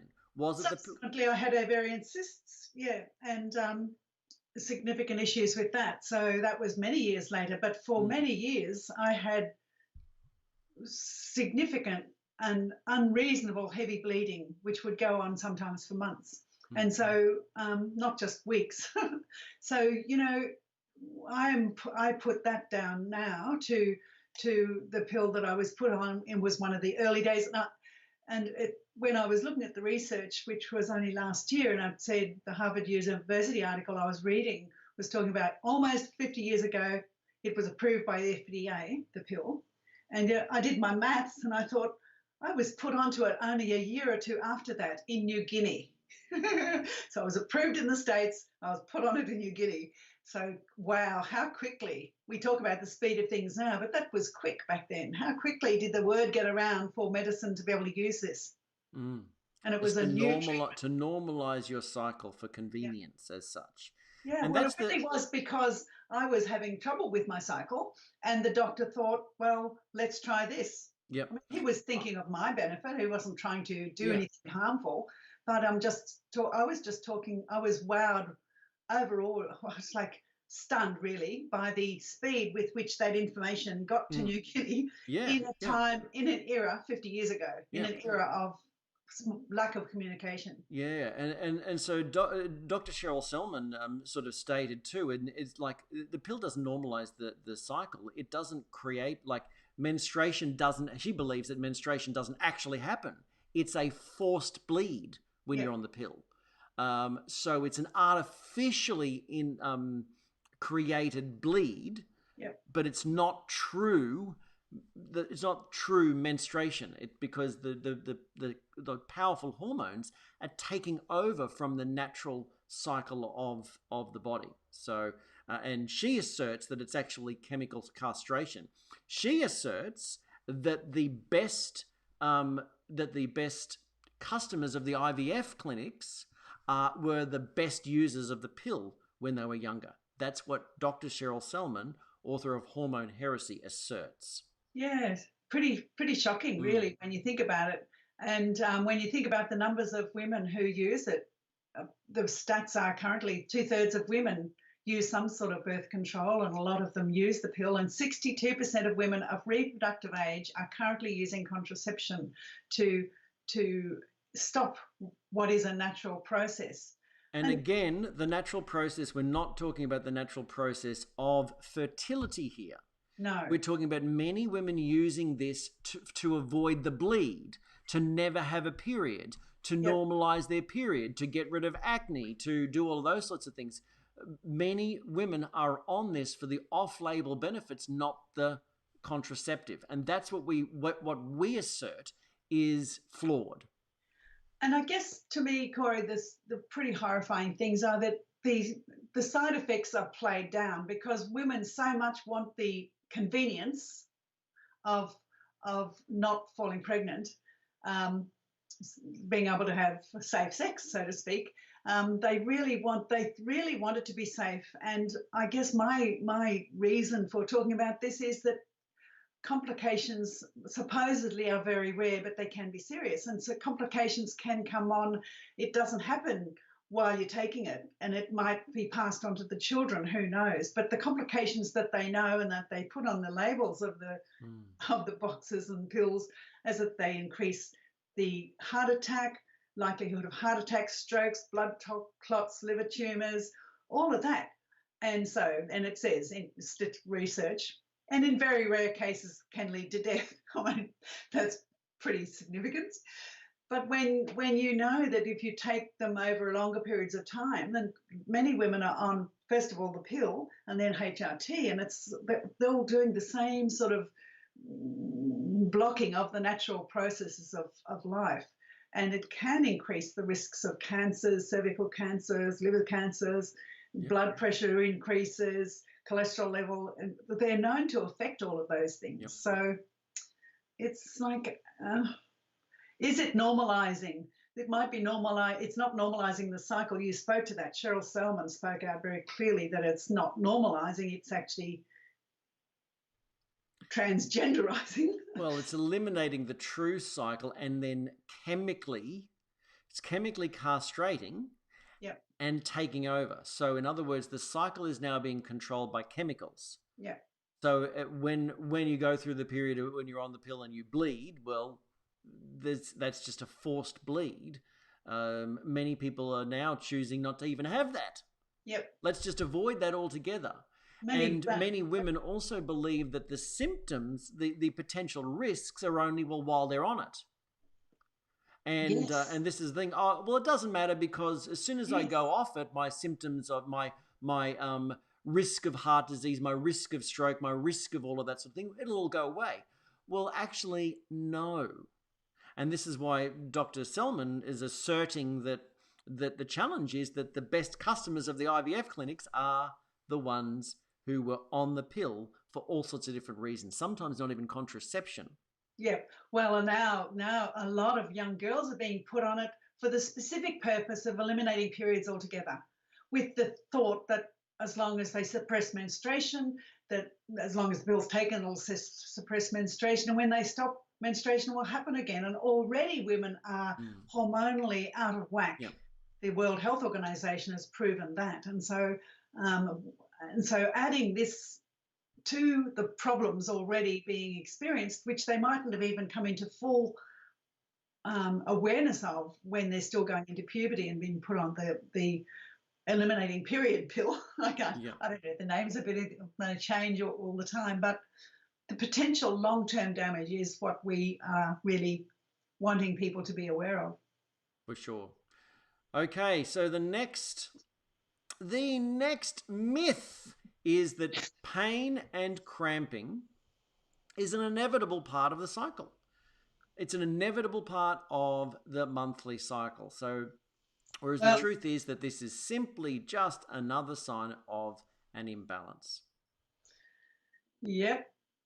I mean, what do you say? Chronic pain, persistent chronic pelvic pain is something that stats say affects 15% of women worldwide. That's a lot of women. And so one in five. Chronic pelvic pain. So constant, ongoing. Yeah. And it's called a silent endemic, and it's often overlooked because it's believed to be pelvic, it's believed to be period pain, and period pain is normal. So it's a natural part of being a woman, goes back to the previous myth. And so just put up with it. And I believe that that's because medicine is ignoring the fundamental issue that most of the diseases today are caused by rampant inflammation in the body. Yep. And rampant inflammation is caused by an overload of all the wrong foods in the diet, such as too much of the carbs and even too much of, fructose and all of these sorts of things triggering inflammation in the body. I was reading research talking about the fact, and I included this in the masterclass too, that they've made a direct link between the level of high sensitive C-reactive protein, so one of the markers for inflammation in the body, that they've seen a direct link between that and heart disease, but a direct link between the levels of that and period pain. So in other words, if you have period pain and cramping and all those sorts of things, even though we have solutions to help you with those symptoms, while yam tablets, for example, are a great solution for the cramping, in the short term, we need to correct the underlying imbalances because those who have period pain tend to have high levels of C-reactive protein, which means they tend to have high levels of inflammation, which means that the cramping is a warning sign that's alerting you to inflammation that could end up as cardiovascular disease later on if you don't take control. Yep. So it's, again, a sacred messenger encouraging us to take better care of ourselves. Yep. So if we just eliminate it with ibuprofen, then we end up with more disease. And yet that's the commonly utilized strategy. Right. So it's not inevitable. Many people experience, we have seen community members, they would, and Linda, you'll back this up, their period, they would know when their cycle was coming on, when their period was coming on, because of the pain and the cramping. Yep. They would go, oh, it's coming, and then they would have the bleed and it would all be back to start again. Yep. We've had women who then started to become shocked. They weren't sure which was better. The cramping alerted them to the period coming. Yeah. And once they got themselves sorted out and did our PMS relief action plan, for example, their menstrual cycle would start. Their menstruation would just start unannounced. They'd feel minor, not symptoms, but minor sensations that they weren't used to, so they didn't take notice of it. And so they became more fine attuned to their body because they didn't have the pain coming on. And so they would naturally, have the cycle is supposed to be the way it is, and cramping is not a normal part of the cycle.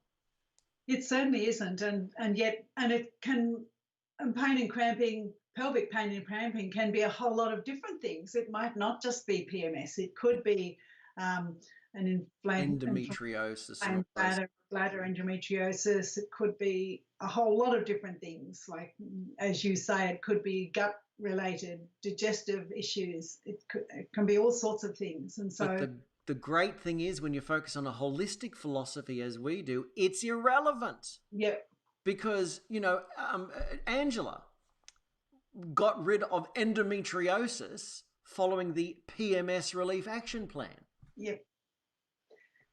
It wasn't PMS causing her pain, but it's the same thing. It's dealt with the underlying issues, supported the body in its innate wisdom, and the healing happened. Yep. So that's, that's number 4. Pain and cramping is an inevitable part of the cycle. That's the myth. The truth is that we certainly can improve the underlying health of the body and eliminate those issues. So number 5 is menopause is a disease, a downhill slide where the ovaries fail. The truth is that the ovaries continue to function. They don't fail. And there's often another myth as part of that women's estrogen levels shrivel up, whereas you can actually produce ample estrogen in the fat cells of the body, and we're actually more estrogen dominant today. Yes. So menopause is not a disease; it's a normal transitionary process.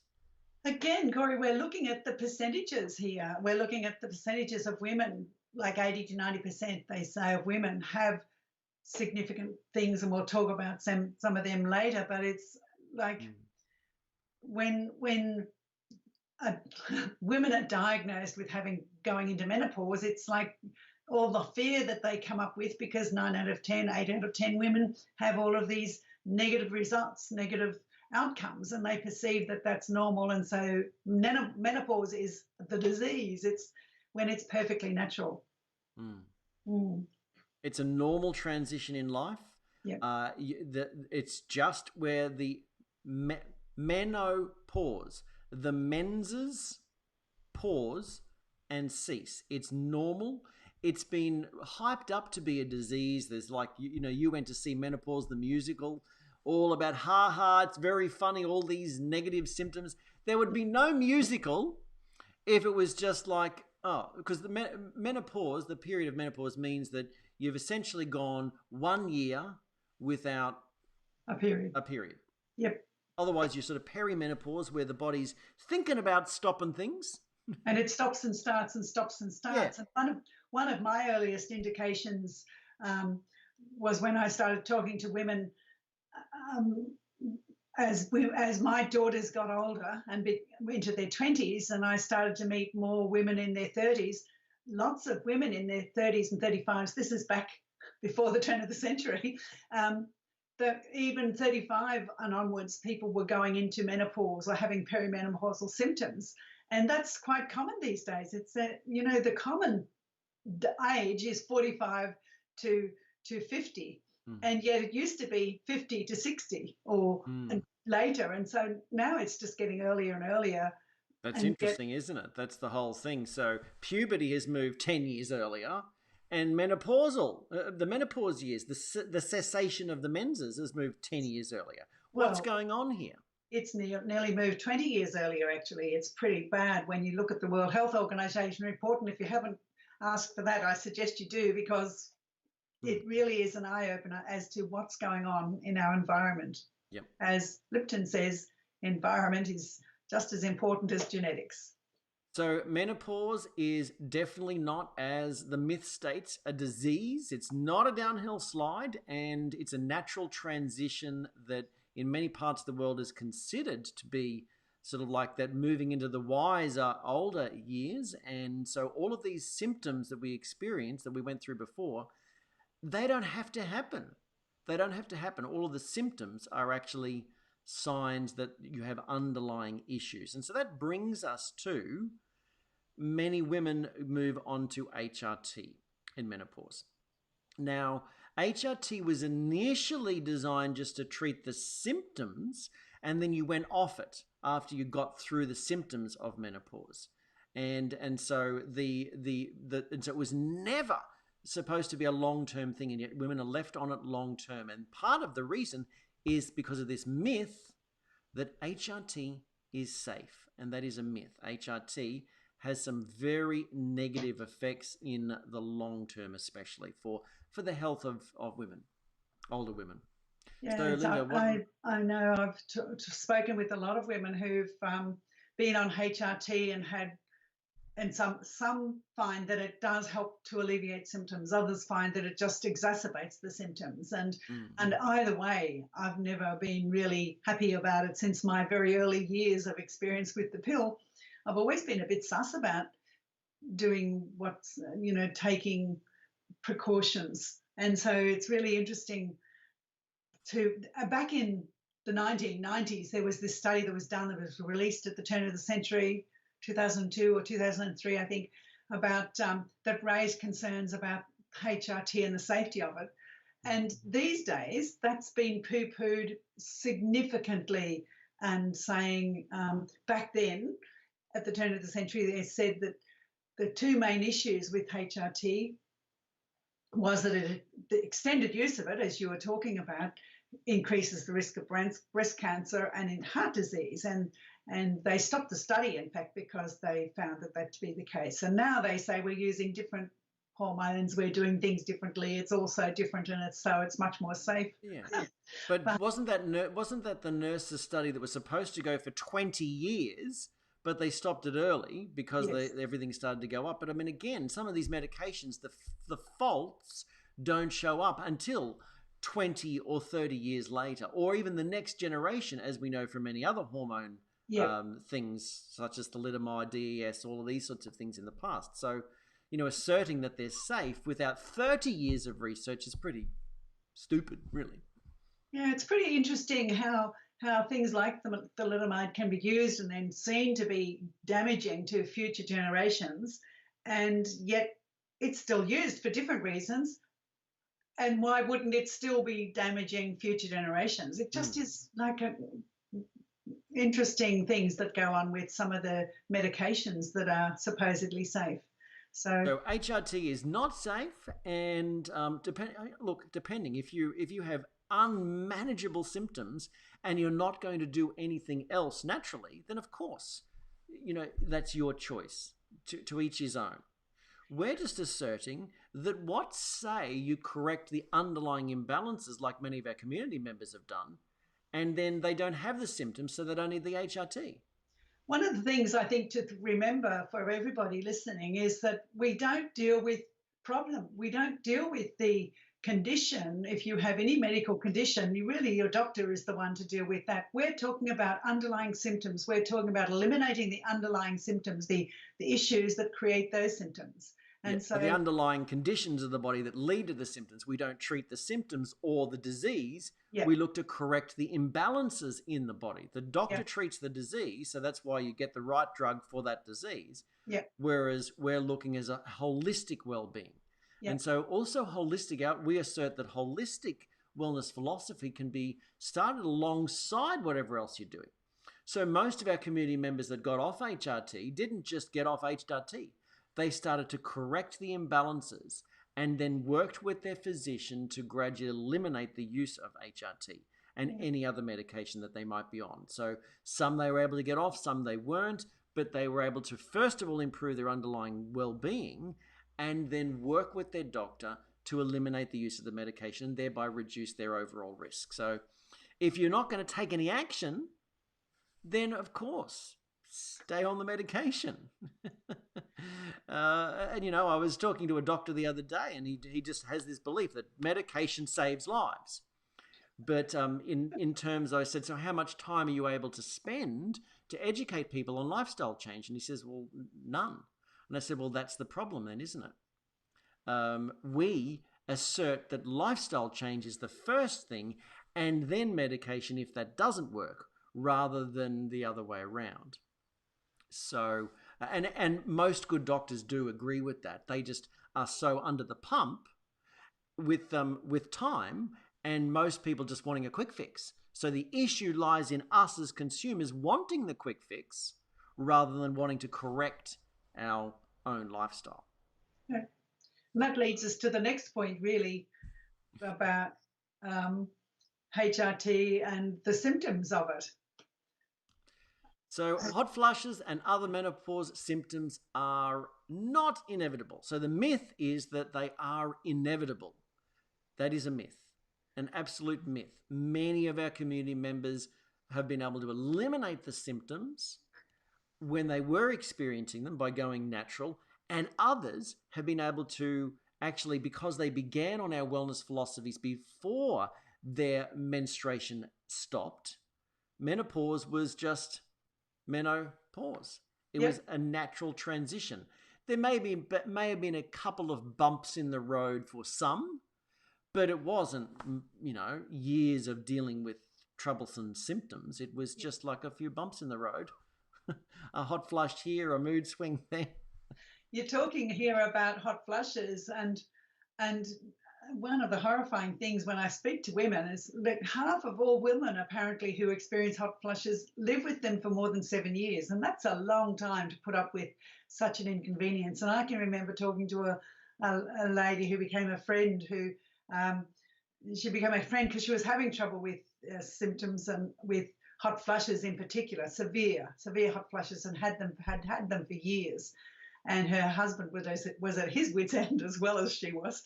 And so I pointed her out to our mood and menopause action plan, and she implemented that, and they went away. And so her friends at work said, "Oh, look, you've just grown out of them." And she said to me, "Well, they said I've just grown out of them. What do you think?" And I said, "Well, the easiest way to tell is to stop doing what you're doing." And so she'd been doing it for a couple of months, so she stopped doing it, and within a week, all the problems came back again. And she rang me up and said, "Oh, this is what's happened." And I said, "Well, that's your, there you go."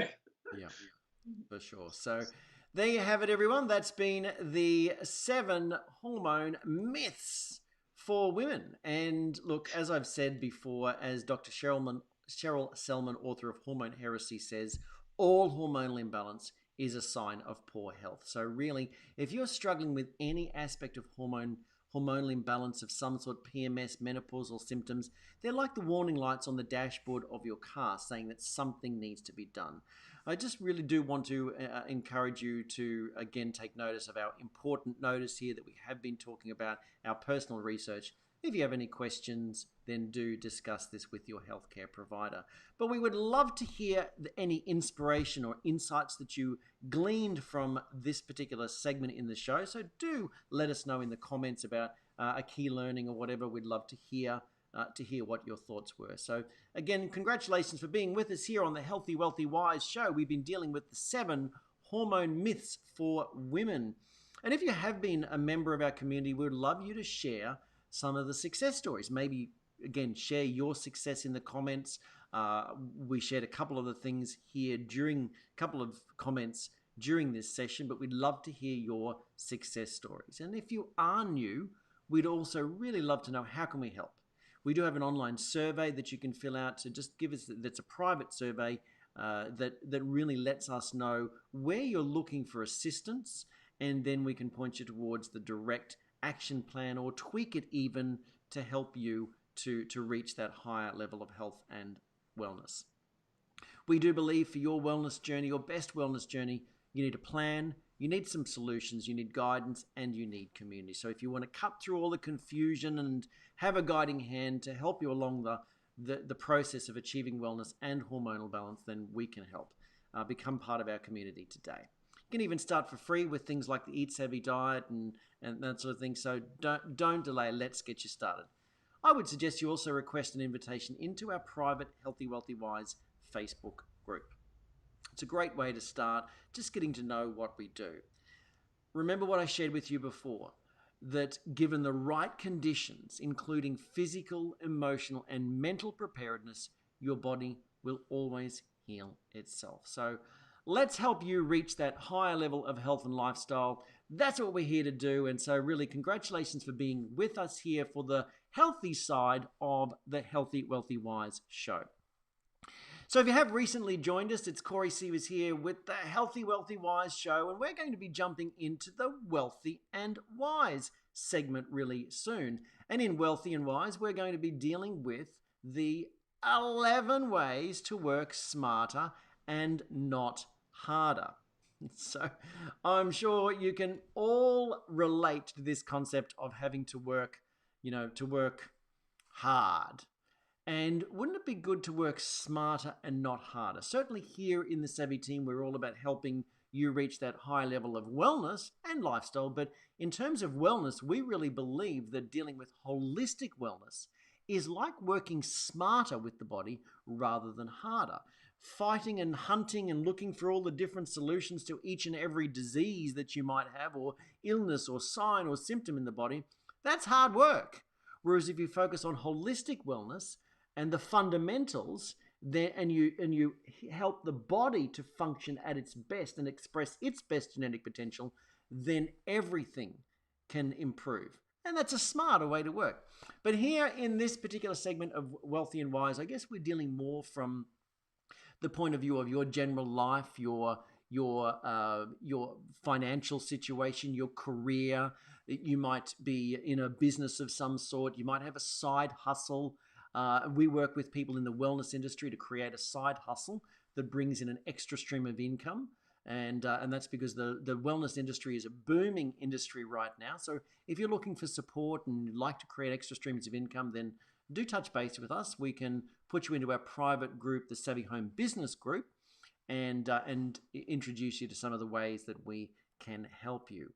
And so that's really, but wherever you find yourself coming to us from here, if you have a business or you really engaged in a career, you're in sales, you're in direct sales, you might, all sorts of things. I do think that these 11 ways to work smarter, not harder, could really make a difference for you. So let's get underway.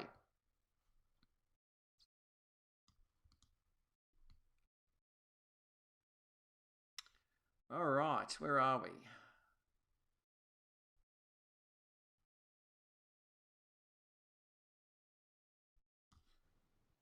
We are ready to go. Number one. So the number one way to work smarter and not harder is don't do for others what they are perfectly capable of doing for themselves. So, if you're in sales or a direct sales business, for example, and you're developing a team, or you're an employer and you have a team of people, for example, don't do for your staff, don't do for your team members what they're capable of doing for themselves. And those parents, those of you that are parents out there, you know that this is so important with kids, that it's just quicker sometimes to tie their shoelaces, but eventually, if you keep tying their shoelaces, it's going to be a real stress for you, and they won't develop the feeling of being able to be their own self, and they won't have they won't have that pride in themselves and their ability to do it either. So again, it's the same thing across business. Don't do for others what they're capable of doing for themselves. And this might mean things such as, we have a phrase that we share with our community. We say GTS. Google that stuff, okay? Because a lot of the times there's ample information available on Google or YouTube or whatever, where you can just search for how to do something. And so you don't necessarily, you can find many people who've done a much better job at explaining it than we might be able to. So GTS that. But also, if you have a business or whatever, help documentation for your staff, a knowledge base for your community really helps as well. You'll save countless hours if you can provide the resources and information for people to be able to do that themselves. So team members, staff, children, encourage them to take the reins as soon as possible and stretch to their outer limits. Now, I guess we have to have discernment here in business and life. Then there are some things that are your responsibility, okay? But, you'll need to step back. So you might need to step in. If you've delegated things and they're not getting done, you may need to step back in to get things going again and then step back out. So there may be, as a business owner or a leader of some sort, then there obviously are times when your team members, your staff might drop the bundle, and you need to pick that back up again. But again, you really want to do whatever you can to give them the power, empower them to grow and learn, because there's not going to be any leverage. You're going to lose the leverage. You're going to lose the duplication if you're in a direct sales type of business. If you try to be the lord of everything for everyone. So there is a bit of discernment there, though. You sometimes do need to step back in. So there's no business or income growth without personal growth in the areas that count, of course. And so when people take the reins themselves, that's when the personal responsibility steps in and they really learn and grow. That's when the personal growth really takes off. We've been involved in different personal growth seminars, and what they encourage is people to artificially take on a project in order to put all of these things into practice. And that's the challenge. Many people aren't applying the lessons in personal growth to real life. Well, this is an example of where, if you take personal responsibility for something, then it's like a project that you're in control of. And so it's looking to move that forward. So once people do get past a certain point and show leadership, their skills develop and they then want to take control. And so then you have leader development happening. And certainly that's something that John Maxwell talks about a lot, talking about 360 degrees leadership, that you don't have to be the top to be the leader. Leaders can develop from within the organization. And as a leader of any organization, you want to empower those people from within the organization to step up and take control. So it's just such an important principle if you want to work smarter and not harder.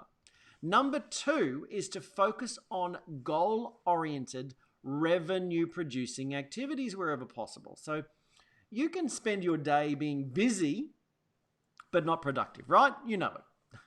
So, if you can focus on the goal-oriented things in business, it's revenue-producing activity. So if you're in a normal career or whatever, then RPAs might not be of any relevance to you. But if you're in sales or a small business or direct sales or whatever, then or typical business, then revenue-producing activities are really important to focus on. So what are the RPAs in your personal situation? The things that actually get the job done. Revenue producing. They bring in new revenue. They bring in sales. This is where I love the book, The 4 Disciplines of Execution. The Franklin Covey organization really looked at what are the things that lead to success in your business. The lead measures. Because we all want more sales. We all want more revenue. We all want more income. What are the things that you can execute upon that lead to that? That's where you need to focus on. And this is where a lot of the times we need, the grid where they talk about urgent and important and all that sort of thing. Many of us are engaged in all the urgent stuff. Much of it isn't even important. And if we focus on the important stuff that really will grow our business, our income, our life, it's going to be so much better for you. So don't get stuck in all the non-productive activities. Sometimes we do these activities because we feel better. We do the avoid dance. and so how can you make sure you get those revenue producing activities done? How can you have a daily method of operation that makes sure that those tasks are completed? If you're in a business, a small business, you work from home, self-employed in some way, or you have a side hustle that you work from home, how can you involve your kids if you have family? How can you involve them? How can you give them some tasks to do to leverage your time? Okay. And otherwise, are there some ways that you can outsource that or delegate things that aren't leverageable, things that you are best not to spend your time on because you're protecting your time because you're wanting to increase your income? Really important if you can, avoid doing those sorts of things and focus more on the revenue producing things. Now, if there's something that's going on in your business that's actually already working, the question is, can software automate that? Can you use techniques and systems and software tools to do that for you, to leverage your time rather than doing the repetitive task?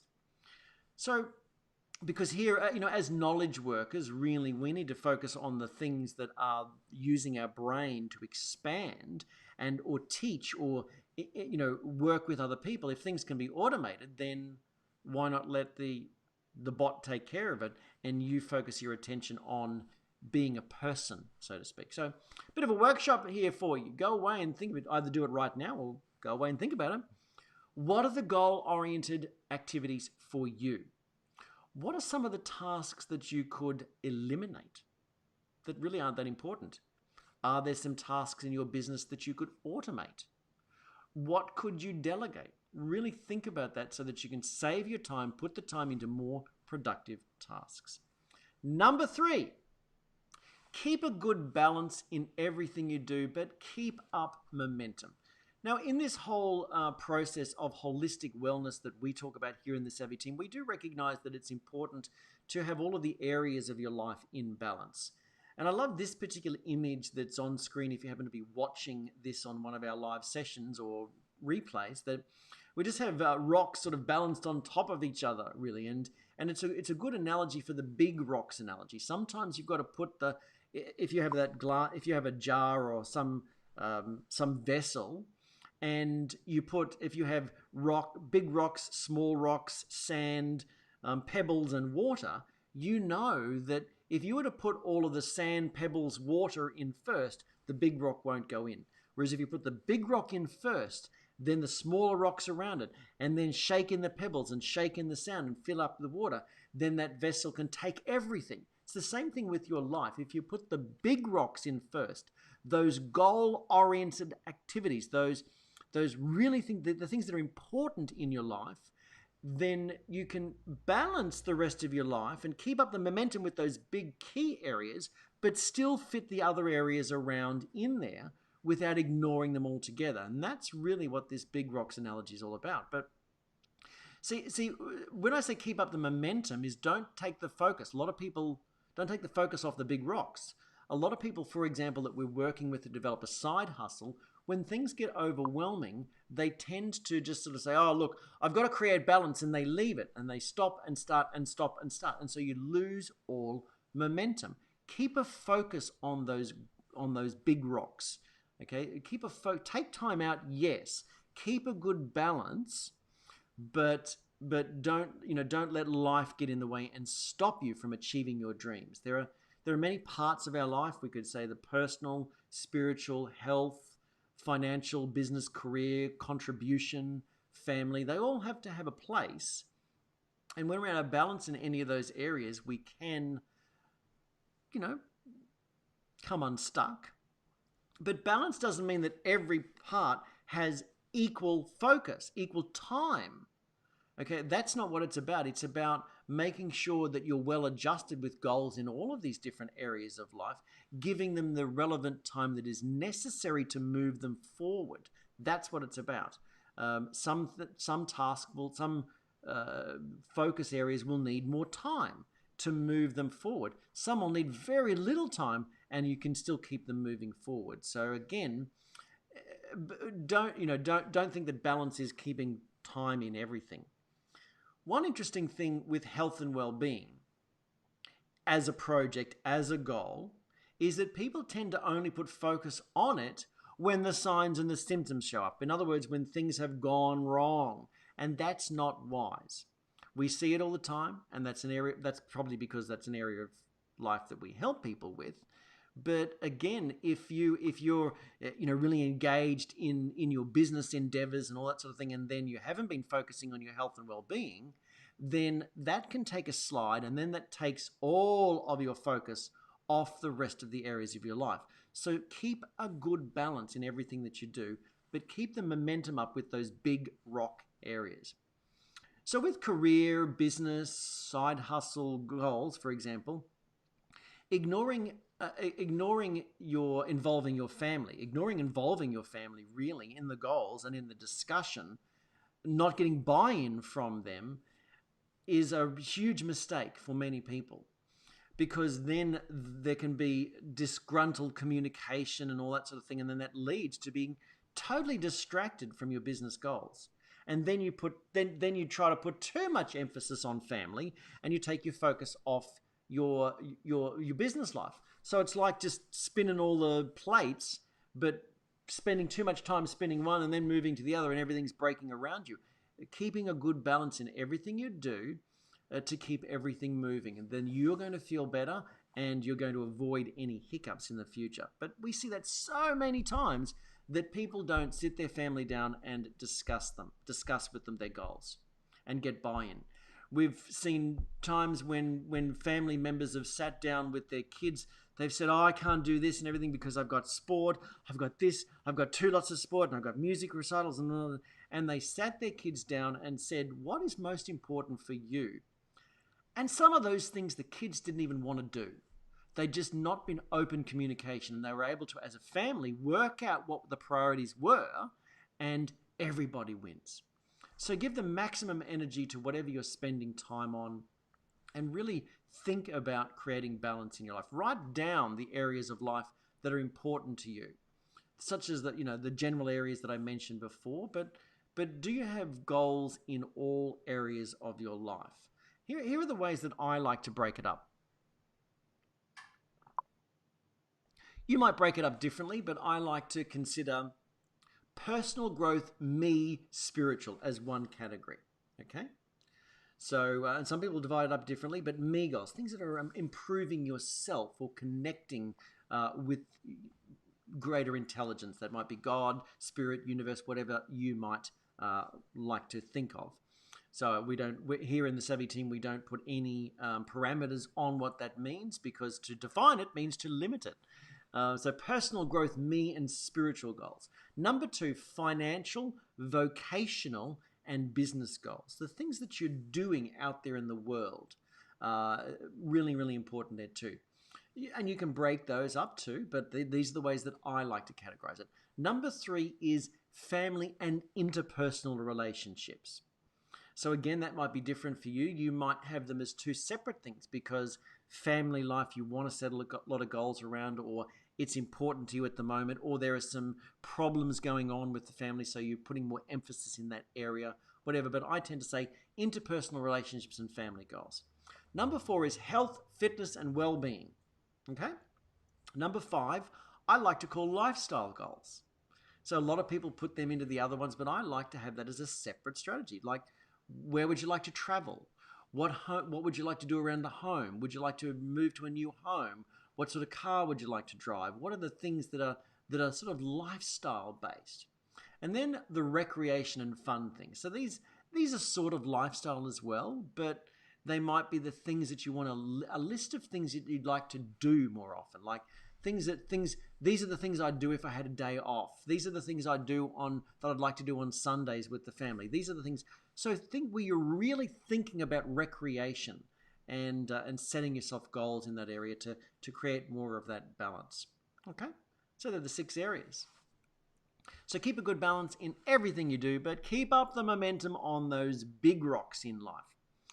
That leads us to step number 4, or tip number 4 in these 11 ways to work smarter, not harder, is to step back and take a look at the big picture of your business and your life, a big picture of your goals and your life. So how often would you do this? Well, weekly is probably a really, really, really good idea. Now, David Allen in his GTD philosophy puts this forward as a weekly review, that you do take time out to review all of the projects and open loops that you have in life and look at how you can move forward on them. Okay? So perhaps with your big goals in life that aren't moving forward rapidly like projects might be, monthly might be enough to step back and have a look at the whole big picture. Certainly annually, you want to have a really good look at the big picture. Okay?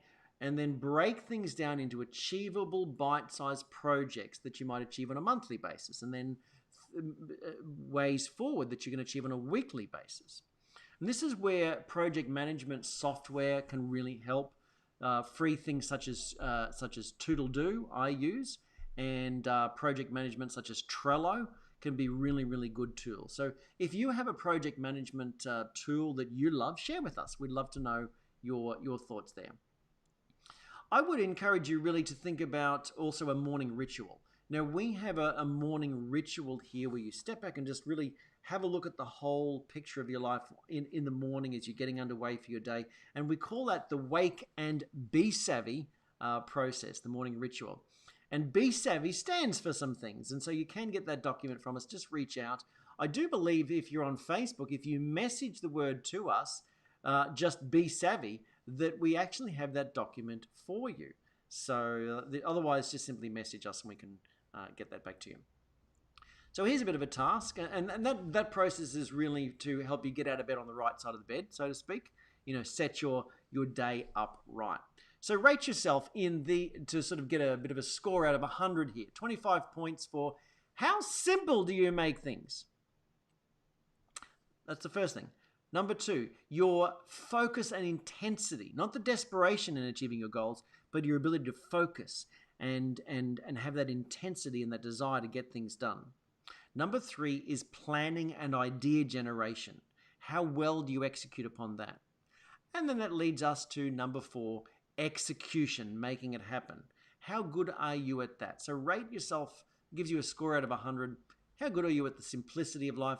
How good are you at the focus and intensity? How good are you at planning and idea generation for new things to do, strategies, tasks, all that sort of thing? And how good are you in getting it done? Execution. Because all those things are so important in moving any goal forward. Number 5 is utilize everything that's going to maximize every move you're making. Ride that wave. If there's a wave, let's talk about surfing, ride the wave. If you paddle out there and then just paddle back in, great, you've gone for a nice paddle.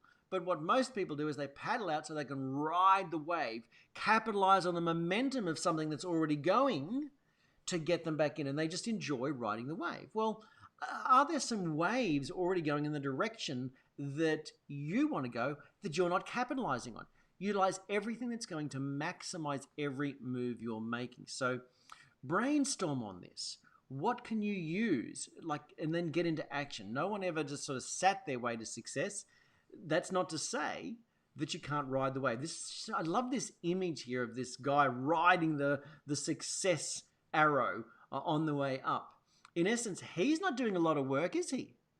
But he's riding the wave. So he's utilized the energy that's already there to ride that wave to success. And that's, there's so many things that are really going on in your life around you that you're not utilizing, that you're not tapping in with, that you're not executing on. And so you're leaving really success on the table because of that. So you utilize everything that's going to maximize every move you're making, to leverage yourself. So a bit of a rhetorical question, I guess, for those of you who are wellness guides with us here in the Savvy team.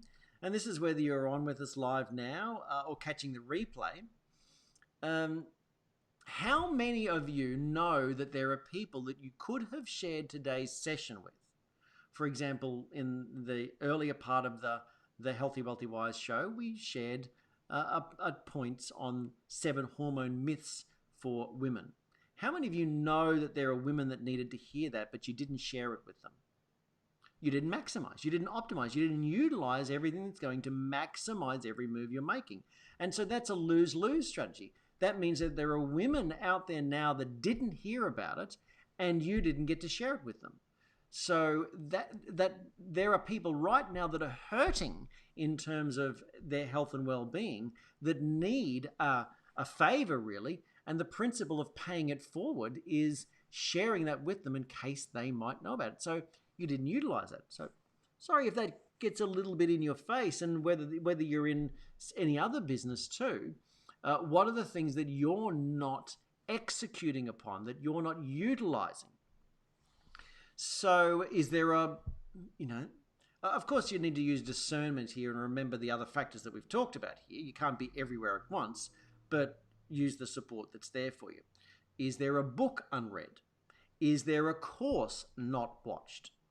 Give you an example for me with a course. So I paid for a rather expensive course or suite of courses, and then I just fell into the victim that I only had access to for 1 year, and then I just fell into the victim mentality. I don't have enough time to do that. So that I didn't utilize what I had there to maximize every move I'm making. So I said, righto, instead of thinking that, how can I do that? And so I made a change and started to get up earlier. And I've been watching the sunrise every morning and then getting into the courses. And it's been just such a good change. And I've really got a lot from just immersing myself in these courses. Lots of things changing, lots of ideas and all sorts of things, rather than falling victim to I don't have enough time. I made the time. We're never going to have more time. We've got to make changes in our life. So is there a book unread? Is there a course not watched? Is there a community that you're not connecting with, that you're not networking with to get the wisdom of the crowd, for example? Let's use our wellness community as, as just an example. We have people we have all sorts of action plans and courses inside our wellness community that's free for those who are part of our organization. And many people don't tap in and use that. And then we've had new members that didn't tap in, went out and paid for courses, paid for coaching, and then finally came back and then said, what? Why did I do that? I just wasted several $100s and a lot of time when it was already there for me for free in the course. So utilize everything that's going to maximize every move you're making. What are you not tapping in with? Utilize everything to the max, okay? We've even had people that have gone under the knife and had operations when we had solutions that could have averted that, but they just weren't tapping in, so they didn't know. So it was too little too late. So utilize whatever it is. That's just a couple of examples, but utilize everything that's going to maximize every move you're making. Functions, community, Facebook Lives like this, YouTube videos that are shared, connecting in with people, getting an idea, getting a spark, getting inspiration, and then ride that wave. Use the momentum of what's already there to take yourself on to the next level. Number 6 is to stay rested and in shape. Love this image here of the skeleton sitting at the desk working here. So, keep yourself healthy and well. Exercise and diet, it's not just about taking supplements. On the flip side too of that, it's not just about just thinking that all you need is a balanced diet, because again, if we don't maximize what we've got by making sure we supplement, we're leaving energy on the table, we're leaving wellness on the table, we're leaving longevity on the table. Because if any aspect of your nutritional bank account runs out early, that's when you end up sick or beginning the degeneration process. So we believe in optimizing, not just focusing on the minimum you can get by with. So invest in your well-being. I guess when you really think about it, you are your biggest asset. So invest in it. So, for those of you in the wellness industry as we are, it's a hard one to say here, but your personal well-being is actually a marketing tool. So what's the message that your personal well-being sends out? Now, we all have weaknesses. We're all born with different genetic potential and sometimes errors in our genetic potential and issues and things that we've done in the past that have damaged our long-term health, medications that we've taken, all that sort of thing. So we can't ever compare ourselves to those around us. We can only optimize what we have. But nevertheless, are you optimizing what you've got, especially if you're working in the wellness arena? Are you a good reflection of health and wellness? Okay? There isn't really a definition of health and wellness because everyone is different. And that's why we're about helping you reach your best genetic potential. Not comparing yourself to others, but your best. Be the best you can be. Not someone else. Be the best you can be. Okay? Poor sleep. Poor sleep's one of those things that really wrecks so many factors of health and well-being. So, if you, I just wrote down here that if you don't have enough time for good health, you won't have enough good health for a good time. You won't have enough health for a good time. The old saying there. If you don't have enough time for good health, you won't have enough health for a good time. Sound good? A lot of the times we run an executive wellness program. We're thinking about workplace wellness here, stay rested and in shape. And most of the programs out there are focused on sickness. So helping the staff and members of the workplace avoid sickness. So basically tracking markers of health and all that sort of thing. Whereas we want to help you optimize your functioning of your brain, your energy levels, so that work doesn't take every last bit out of you and you have energy left over for the fun things in life. Okay, so this is taking time to sharpen the axe. This is also really, when we're talking about staying rested and in shape, in mental shape too. Personal development. This is all about sowing into your mind. It's not just a healthy body, but it's also a healthy mind. So, if you're struggling with some aspect about your health and well-being, then certainly chat with us. We can certainly support you there and help you reach that next level of health and wellness. Number 7 is to focus on your strengths and not on your weaknesses. Love this image here of this little boy in the mini Superman outfit, really. And, many times when we're looking at it, focusing on our strengths and not on our weaknesses, we try to fix up our weaknesses rather than capitalizing on our strengths. So have you ever done what we call a SWOT analysis, an analysis of your personal strengths, looking at your weaknesses, the opportunities that exist in your life to move forward and the threats that can derail you? Have you ever done that SWOT analysis? That would be a really good thing to do. Now, skills and strengths, how can you optimize those? So if we have this little boy here in the Clark Kent Superman sort of gear and everything, kryptonite was the weakness for Superman. So he had to find ways of being able to deal with that and avoid really being exposed to that too much. Do you have some kryptonite things in your life? How can you avoid those weaknesses and focus on the strengths? We're all a Superman or woman in some way, so therefore we also all have kryptonite, all have some sort of weaknesses there. So how can you build upon your weaknesses, still build upon them, but focus your attention upon your strengths and not let your weaknesses stop you? Like, for example, victim, well, that's just the way it's always been. Or everyone in my family is like that. Or, there's nothing I can do. Or it's just, it's always been that way. That's all focusing on your weaknesses rather than really looking to the strengths and thinking, how can I move forward? Now, when we're talking about in business here and in a side hustle or whatever, where are your strengths? Are you more high tech or high touch? That does not mean that you focus all on the computer stuff and not the people, because every business is human to human. We utilize technology to help us to do that, but it's human to human, every business. So some people are better on the phone, some people are better on person. Some people are great with crafting words and typing and everything. Others are better face to face. Some people are good with verbal auditory intonations on a phone, but some people do much better if they do a Skype and can see the person. So really understand your strengths and weaknesses there and see how you can optimize things.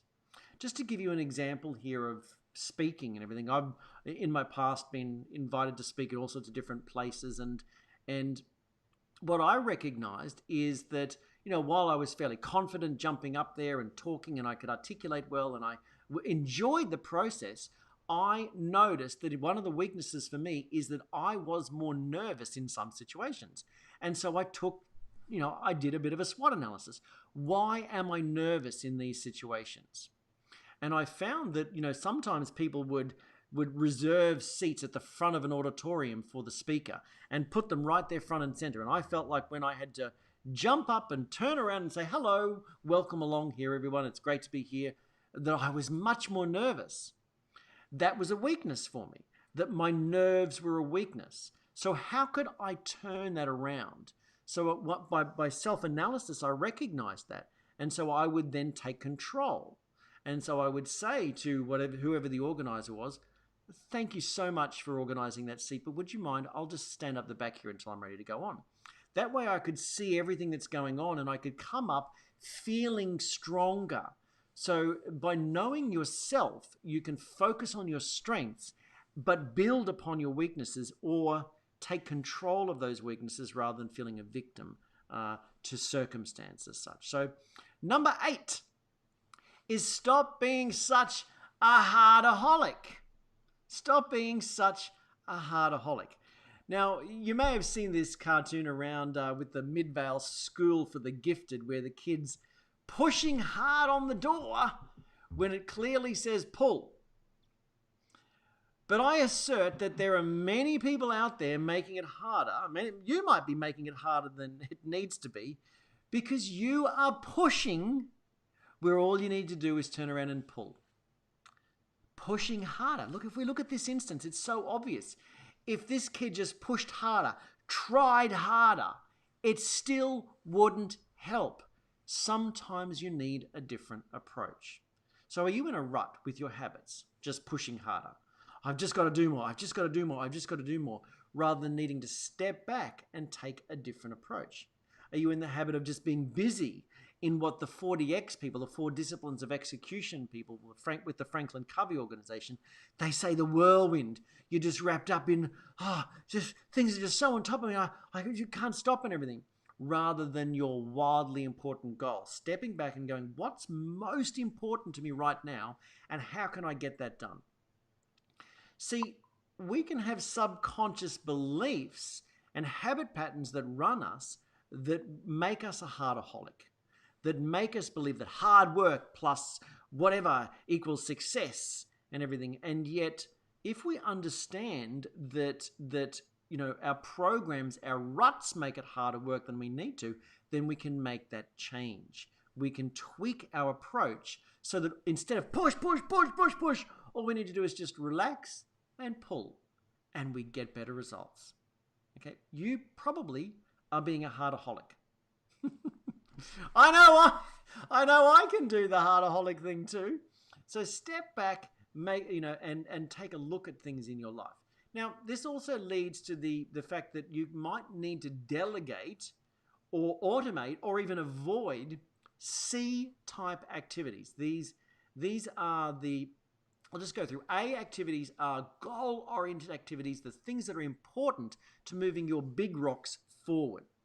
B activities are the urgent things that need to get done. They're urgent.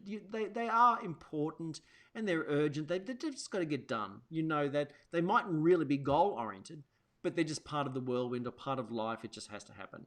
And then there's C activities, the other stuff that you could totally leave and nothing would happen, that you could totally automate or delegate and move forward with that. So think about that. Are you taking on too many C activities? Are you saying yes or maybe to too many things when you should say no?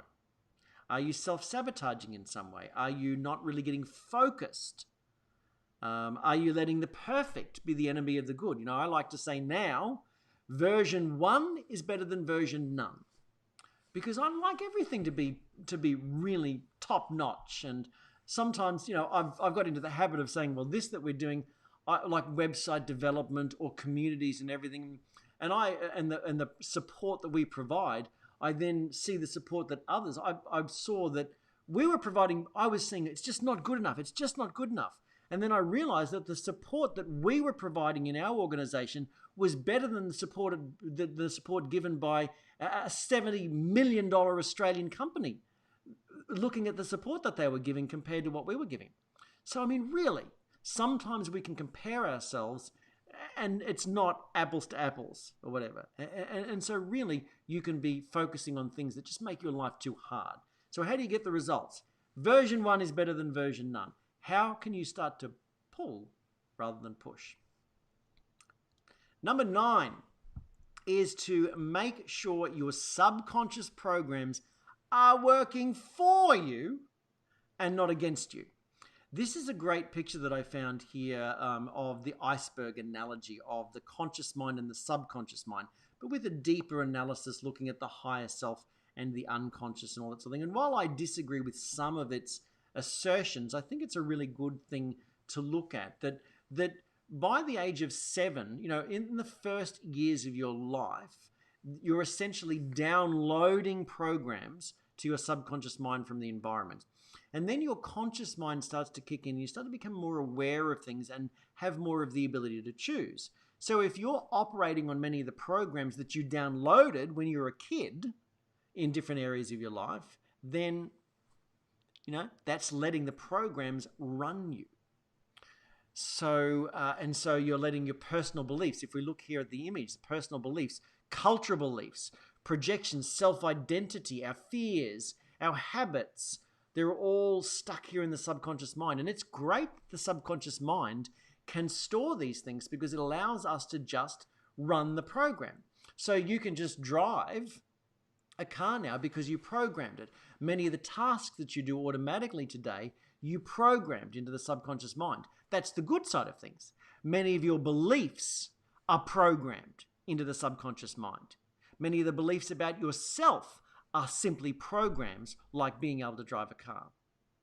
And so I love the way that Bruce Lipton talks about this. He says that, although we could think of our mind as a computer, he said that almost the subconscious is almost just like an old-fashioned tape player.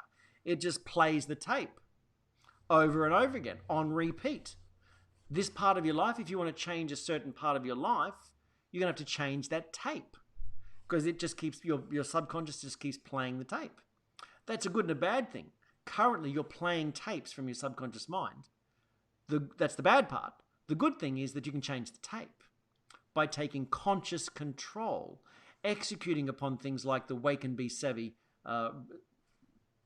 morning ritual, all these sorts of things where you dilute the programs in the subconscious mind. First is to recognize that you're running a program and then make the change.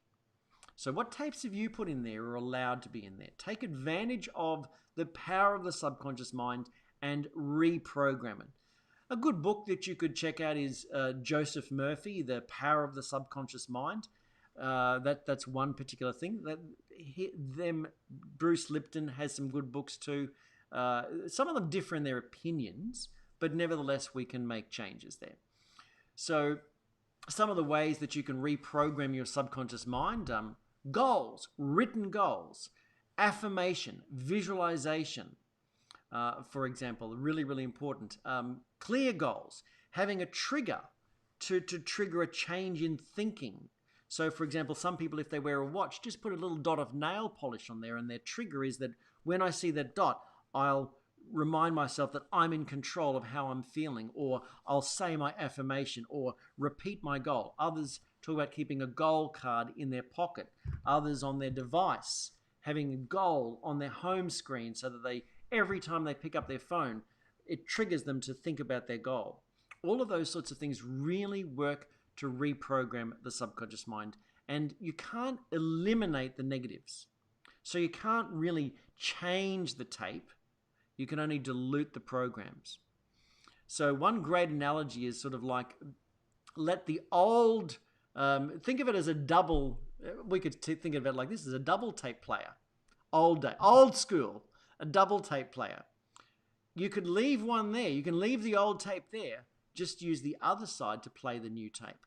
And eventually, there'll be no need for the old tape and it can disappear. But, some people use the analogy of pipes. Sometimes when you're doing, even road work or any of that sort of thing, or work around the home, often all the old pipes are just left there. New pipes have been laid, but the old pipes just still exist.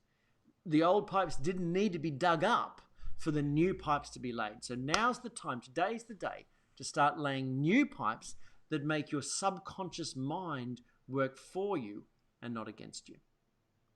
Number 10 is to consciously bathe all of your activities with a positive mental attitude. We could say, put a smile on your dial. Attitude isn't something that you just turn on when you're in front of people. We might think it's like, grumpy, grumpy, grumpy, and then we get to a meeting or we get to work and go, hello, yes, everything's great. I'm having a lovely time and everything. And you're saying the words, but it's not part of your vibration. It's not part of your emanations. And so attitude isn't something you can just turn on. It's reflected in your vibration. It's reflected in who you're being. So, we can be stuck in hard work programs that mean that we have a negative attitude towards everything that's going on. We can make changes in that by looking for things to be grateful for. So, looking for things in life to appreciate. So, movies such as The Secret, What the Bleep Do We Know, all that sort of thing, they highlighted this whole aspect of the law of attraction and what we focus on expands and that sort of thing. But can you be more positive about the things going on in your life? Can you look for the silver lining? everything that's going in life is both positive and negative. That's the duality of life. And what we teach in our organization is to do an about face. When we're focused on the things that we don't like, how can we do a 180 and go, right, well, that's what I don't like. The about face process says, well, now I know what I don't like. What is it that I do want? Rather than getting fixated on the things that we don't want. And this is where I love this quote from Florence Scovel-Shinn. Nothing stands between man and his highest ideals and every desire of his heart except for doubt and fear. When man can wish without worrying, every desire will be instantly fulfilled. Powerful stuff. Now, obviously, it's not talking about not women, man being the general mankind. So nothing stands between man and his highest ideals and every desire of his heart but doubt and fear. When man can wish without worrying, every desire will be instantly fulfilled. That's Florence Shinn. And so that means that how can we bathe everything that we're doing with more of that positive mental attitude? How can we wish and hope and look with a positive outlook on life and not let doubt and fear control us? When man can wish without worrying, every desire will be instantly fulfilled. So when we look at these last couple of steps 9 and 10, I'd like you to think about this and take a little bit of an analysis here. In the financial world, you could have a AAA rated business or investment. But then there are the CCC rated investments. They're not very good. AAA, good stuff. CCC, not so good. Well, do a bit of a rating on yourself and your life. A AAA rated you would be you when you're affirming what you want in life. You're associating with a positive community and the winners that are around you. And when you're applying the right principles. And some of these things that we've been sharing here. If you have a CCC credit rating, then you'd be engaged in criticism, condemnation, and complaining. It's your choice. Focus more on what you want and less on what you don't want. And the last but not least, number 11 here, is to use your magic wands. We all want a magic wand, right? They say there's no such thing as magic wands, but we all want it. We wish we could just, like Harry Potter or whatever, just wave the magic wand and the bad disappears and the good appears. Well, I'd like to say that you are more in control than you really realize. So I'd like to give you 4 magic wands that you can wave over your life. 4 magic wands that you can wave over your life. But you have to wave it. You have to know the skills of being this magician in order to be able to wave them. Number 1 is to practice gratitude and appreciation. There's sort of different words. Sometimes we can be stuck in gratitude being, I'm grateful that I'm no longer there. So it has a little bit of a negative attached to it. Whereas appreciation just means like, I like that. I like that. This is really nice. I'd like more of that. It has much more of a positive attachment to it. Okay, but gratitude and appreciation, really cultivating that sense of gratitude and appreciation in life. Number 2, a dream and a plan, plus some excitement and enthusiasm attached to that. So number one is to practice gratitude and appreciation in everything that's already going on in life. To look for the good, to express what's good, to really focus on the good. Number 2 is have a dream and a plan. Really have a written dream and a plan. And attach a bit of excitement and enthusiasm to it would be wise too. It's, people who know where they're going just tend to get there. So that's just a magic wand. It's just so many, when I've studied so many wealthy people and high-level people, successful people in all aspects of sporting endeavors and life and everything, they had a dream and a plan. It was the magic wand that kept them moving towards that destination. And when we understand the psycho-cybernetic concept that Maxwell Maltz talked about in Psycho-Cybernetics, about how our mind works, if we have a dream, if we have a goal, if we have a plan, our mind looks for ways to achieve it. So it's a magic wand. If we don't have anything that we're going for, then the wand isn't working for you. You're not waving that. Now, it's true There are all sorts of desires that we're moving towards anyway. We don't need to articulate the things we don't need to articulate the things and repeat them for our life to move towards them necessarily. But I'm talking about actively waving a magic wand, getting focused and waving the magic wand, getting focused on your dream and making a plan is waving that wand. This is what the Science of Getting Rich by Wallace Wattles really talked about. He said, spend all of your time, all of your leisure time if you can, in quiet contemplation of your dream and your desire. Visualize yourself with that. That's waving the wand. Your life may naturally move towards that if you're non-resistant and just looking for the good in life and appreciating and having gratitude. But we're talking here about what wands can you wave? How can you gain more momentum towards your desire? Come up with a dream and a plan. Number 3 is inspired action. It's all very great if you have a dream and a plan and you practice gratitude and appreciation. But if you don't act upon the inspirations, then it's not going to come to you. Wallace Wattles said, with thought, what we want is brought to you. I'll give you his quote. With thought, what you want is brought to you. With action, it is received by you. So if we have gratitude and appreciation and a dream and a plan, but we never actually take inspired action to receive these dreams and gifts in our life, then it's not going to turn up. It's like ordering a parcel, but refusing to open the door to receive it. It's turned up in our life, but the action of opening the door and receiving it is all we need to do. It's sometimes so small, but we have to take that action, inspired action. And this is where we love Mel Robbins' 5-second rule. We often get inspired ideas, but we don't act upon them. We sort of press down those ideas rather than going, right, 5, 4, 3, 2, 1, do it. Okay, inspired action. And number 4 in the magic wands is connection and community. In all the research I've done in longevity of communities, it's about having a community around you. In Think and Grow Rich, Napoleon Hill talked about the power of the mastermind. All of the wealthy people I've studied said that it was developing a mastermind, a network, a community around them to toss ideas around with. Are you tapping in with the community that you have access to? Wherever you are, what community can you tap in with to really mastermind, to practice that principle? It's a magic wand. We could say that this is also being tuned in with the universal flow, with God, whatever that is for you, with spirit, being connected relates to that too, but connection and community. So I have a quote here from a personal development coach, Thomas Leonard.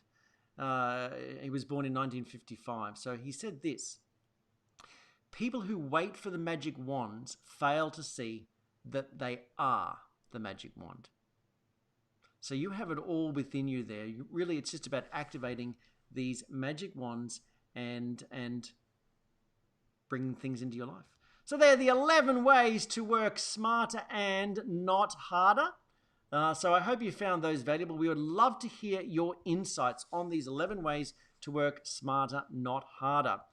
And so, look, we talk about for your best wellness journey in the wellness arena, but, whether it's reaching a higher level of health or whether it's reaching a higher level of lifestyle and productivity, you need a plan, you need some solutions, you need guidance, and you need community. And we really help you along the way there. So how can we help you? What is it in your life that would make the biggest difference?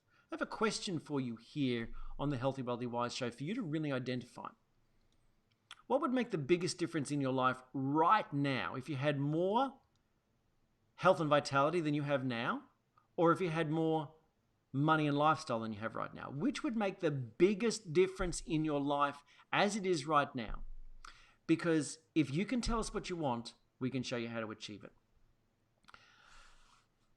So thanks for being with us here on the Healthy, Wealthy, Wise show. We really appreciate you, you're hanging around and being here to chat. Something that I wanted to share with you that being a Hard-a-Holic here. And have you ever seen this particular image before of the donkey? The donkey with the that's up in the air because they basically just put too much on the cart. And, this is an example of where sometimes we can just take on too much so that we go nowhere. Rather than organizing things where we can make sure that we can still get the job done and not try to take on too much. Now, the 11 ways to work smarter, not harder, is not to say don't do anything, don't act, don't follow inspired action. But a lot of the times we say we don't have the discernment, and we say yes to all of the wrong things rather than to the things that will help us move our life forward. So really do a bit of an analysis of your life and think about, where are you being a hard-a-holic? Like, you might think you're overworked, but here's this poor old donkey that's now no longer going anywhere. So might be pretty funny, but many people are doing that. They're actually putting so much responsibilities. I've got to do this, I've got to do that, I've got to do this, I've got to do that. And they don't actually put the most important thing on their cart and move that forward. And that's what I said before. So many of our community members have sat their family down and said, look, let's talk as a family about what's important. And they actually came to agreement that sometimes they were believing that the kids wanted to do all of this, and they felt, I'm a bad parent if I don't do this and I don't do that. When they all sat down, everyone was happier when they got focused and they put the thing on the cart that is the most important, and then they moved forward. So look, congratulations for being here with us on the Healthy, Wealthy, Wise show. We'd love to know your insights. And so look, if you're struggling with any aspect of your health and lifestyle and you're looking for guidance, then that's what we do. We're all about helping you reach that next level. So come and join us. I think you'll be glad you did. So until the next time, it's Corey Sievers here with the Healthy, Wealthy, Wise show, encouraging you to be savvy. So all the best, and we'll catch you again next time round.